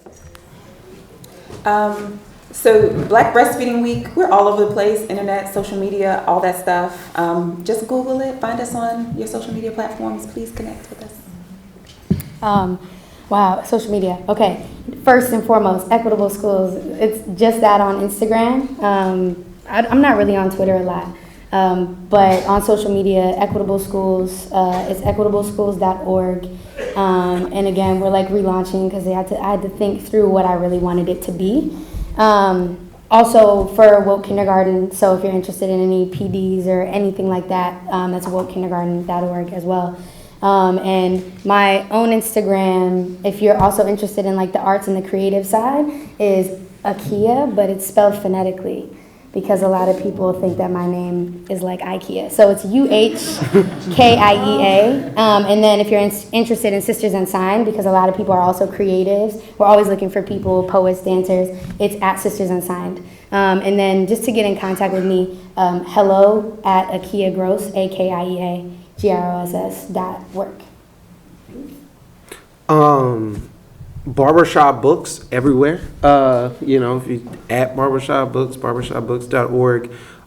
If you want to find me, find out more about what I do, whether it's stand-up comedy or my TED Talk or whatever, you can go to alvinirby.com. I'm really excited that later this year, we're going to be piloting beauty shop books in Philly. So we're about to get some black girl magic up in there. So yeah, but barbershop books, and I'm Alvin Irby. We just redid our website and it looks absolutely gorgeous. So we invite you to look at littlesonpeople.com. And also we have a decent presence on Instagram at Little Sun People and on Facebook. We're not deep into Twitter at this point, but we're thinking about it. There you go. Can I say one thing? This is actually for teachers. So there's a series that my friend created called Little Apple series, and it's about this claircognizant 9-year-old black girl in Harlem who has these like abilities to kind of call people on their BS, let alone. So we're partnering with Little Apple series to bring a private screening and discussion for all teachers next week. Next Wednesday, February 13th. The info is on my Instagram, or on the Equitable Schools Instagram, and we're doing a 1,000 Schools campaign. So for Black History Month and Women's History Month, we want to screen Little Apple in your school. So if your school has I think it's like 150 for like 50 kids. If you're interested, please definitely come out next week if you're here, or follow that. And then a lot of people ask me about Black Teachers Matter stuff. I have stickers for everybody if you want them. And then also I have a few shirts if you want to get them. Thank you. So thank you for projecting the poll. So as Wait, can you stop for a second? Yeah, we can. Well, I wanted to say something. So don't write anything yet. I was like, wait, I don't know how to stop it. Yes, I can. So don't write anything yet. They know how it works, so they're like, we got this. Right, I know. You can write your questions. Oh, someone's going to we're at the end. every morning. So just think about, this is what you're doing. You're not typing yet, right? And this is the perils of interactivity, I guess. So you're thinking, right, from your personal, local, and immediate, what's one thing you're going to do, right? And it's not just go to Little Some People and like copy and paste, right? Like when you are in your work site and you're standing next to your Black colleagues, how are you showing up for them? When you are at work with your Black children, how are you showing up with them, even when they're acting like children, which is what children do, right? Which could be not agreeable and a little cantankerous, right, if it's right before lunch. Or all day, because children can be whatever they like. So I'm just going to pray. And ultimately, how do you further this conversation? I will say, before I pass on to my illustrious leader, there was a clear call for the Center on Culture, Race, and Equity. Where's Vero? There's a clear call here that this needs to continue. So how, right, not in a year, we can't come back in a year from now and be like, what did we all do to dismantle the systems of oppression that we face? How do we create smaller opportunities to engage in this work? So making sure that feedback is received. So if you can pause your texting for the moment, you'll be able to do it after. So thank you, Gloria. I did want to say that was really exciting, but wow, to see it today when I feel like I can sleep for 36 hours. Like, we don't have to wait a year, but I do want to encourage folks to stay connected. This information that we pulled from you on the polls, we are working together as a team and thinking about how to reflect it back and continue engaging. So please make sure you're following us. All the social media information is on the front page of the cover. Sorry, it's late. You know it's like my bedtime. Sorry. So it's in the program. I also want to point out that we have a donation table outside, so if you feel so inclined, the donation table also has coloring pages for Black Lives Matter at School Week, which were designed. People just pulled a lot of resources and shared them nationally, and so we printed out the pages that are for today. Specifically, the theme is collective value, which is so wonderful. We picked this day and didn't know that that was going to be the theme. So I also want to thank Gloria for her wonderful educator. I think what happened here today was something that none of us could have predicted. I think we all had a vision, and as you can see, we talked and learned about so much, and I feel like, I don't know if you feel like, but we barely scratched the surface of what we need to do, which is amazing because we covered a lot. I heard a few things that I just wanted to leave us with, and so that was a theme throughout the whole evening, and is that the self-work and the self-reflection is very, very critical, and it's for education professionals, no matter your level and no matter your race. We really need to focus on Black children and Black families. To be clear, we have all these different identities, and the data is so clear that when you add race, and the race is Black, the disparities are always negative. So we need to focus in a real focused way. We need to be focused, like focused, laser focused like we were today. And we need to do it at the earliest of ages. We cannot wait until children are older. We need to start as soon as they're born. The other thing I heard is that we're really all connected, right? We talked about health and wellness. We talked about families, communities, children, teachers, leaders, and more. And so we need to always keep in mind that we are connected and that every system can only work when everyone is a part of it. And it's working well in a negative way, right? But what we gave tonight was this idea of how do we start to interrupt those things. And so it's going to be uncomfortable, but we have built a lot of community here, and we've heard about the work that people are doing. So let us use this to move forward. There's another thing that I heard, Akia, you said you had to figure out how to love through an institution. And that is extremely powerful for me because I have lived my life like, sort of thinking on one hand, I want to burn down everything that doesn't work, but I've always worked within institutions trying to change them, not burn them, but shift them. They change slowly, you know, and so I think we're all here sitting in an institution that's been around for over 100 years. And so many of us here are carrying the work, the learning that we had, and the name, and the vision that we brought to this experience that we had here and what we do out in the world. And so we are really existing in all types of institutions, and Black children are not thriving in those institutions. And so how do we love through those institutions? How do we figure out how to make change and how to work together? And the last thing I want us to do is to always acknowledge that these disparities exist, because they do, but please let us always envision what it looks like for thriving. And that's... Hey. So if you can join me in Tequila and Zip. Zip, stop acting like you did. You know when people act like they don't hear you? So everyone worked really hard in this event, but it would not have happened for these two women. So thank you for thinking of us. Thank you for loving us. I think Beto got you the flowers. You better see that. And thank you, Beto, for the flowers. She didn't want to talk, but we tried. Yeah, this was a lot of amazing support. No, this is a community effort. And I didn't want to talk. I really thought that our panel, all 8 of them, were so powerful, our moderators, that I didn't want there to be a whole lot of conversation.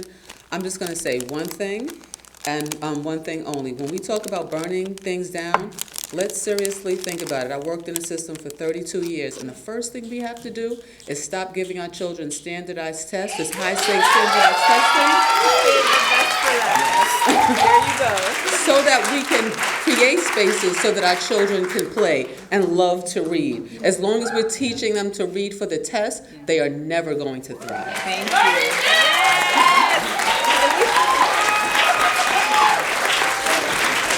Thank you so much, everyone. If you can add your actions, we're going to find a way to send them back to you. So please go ahead and we're going to check in and see how you're doing with your actions. Okay? Thank you, everyone. Good night.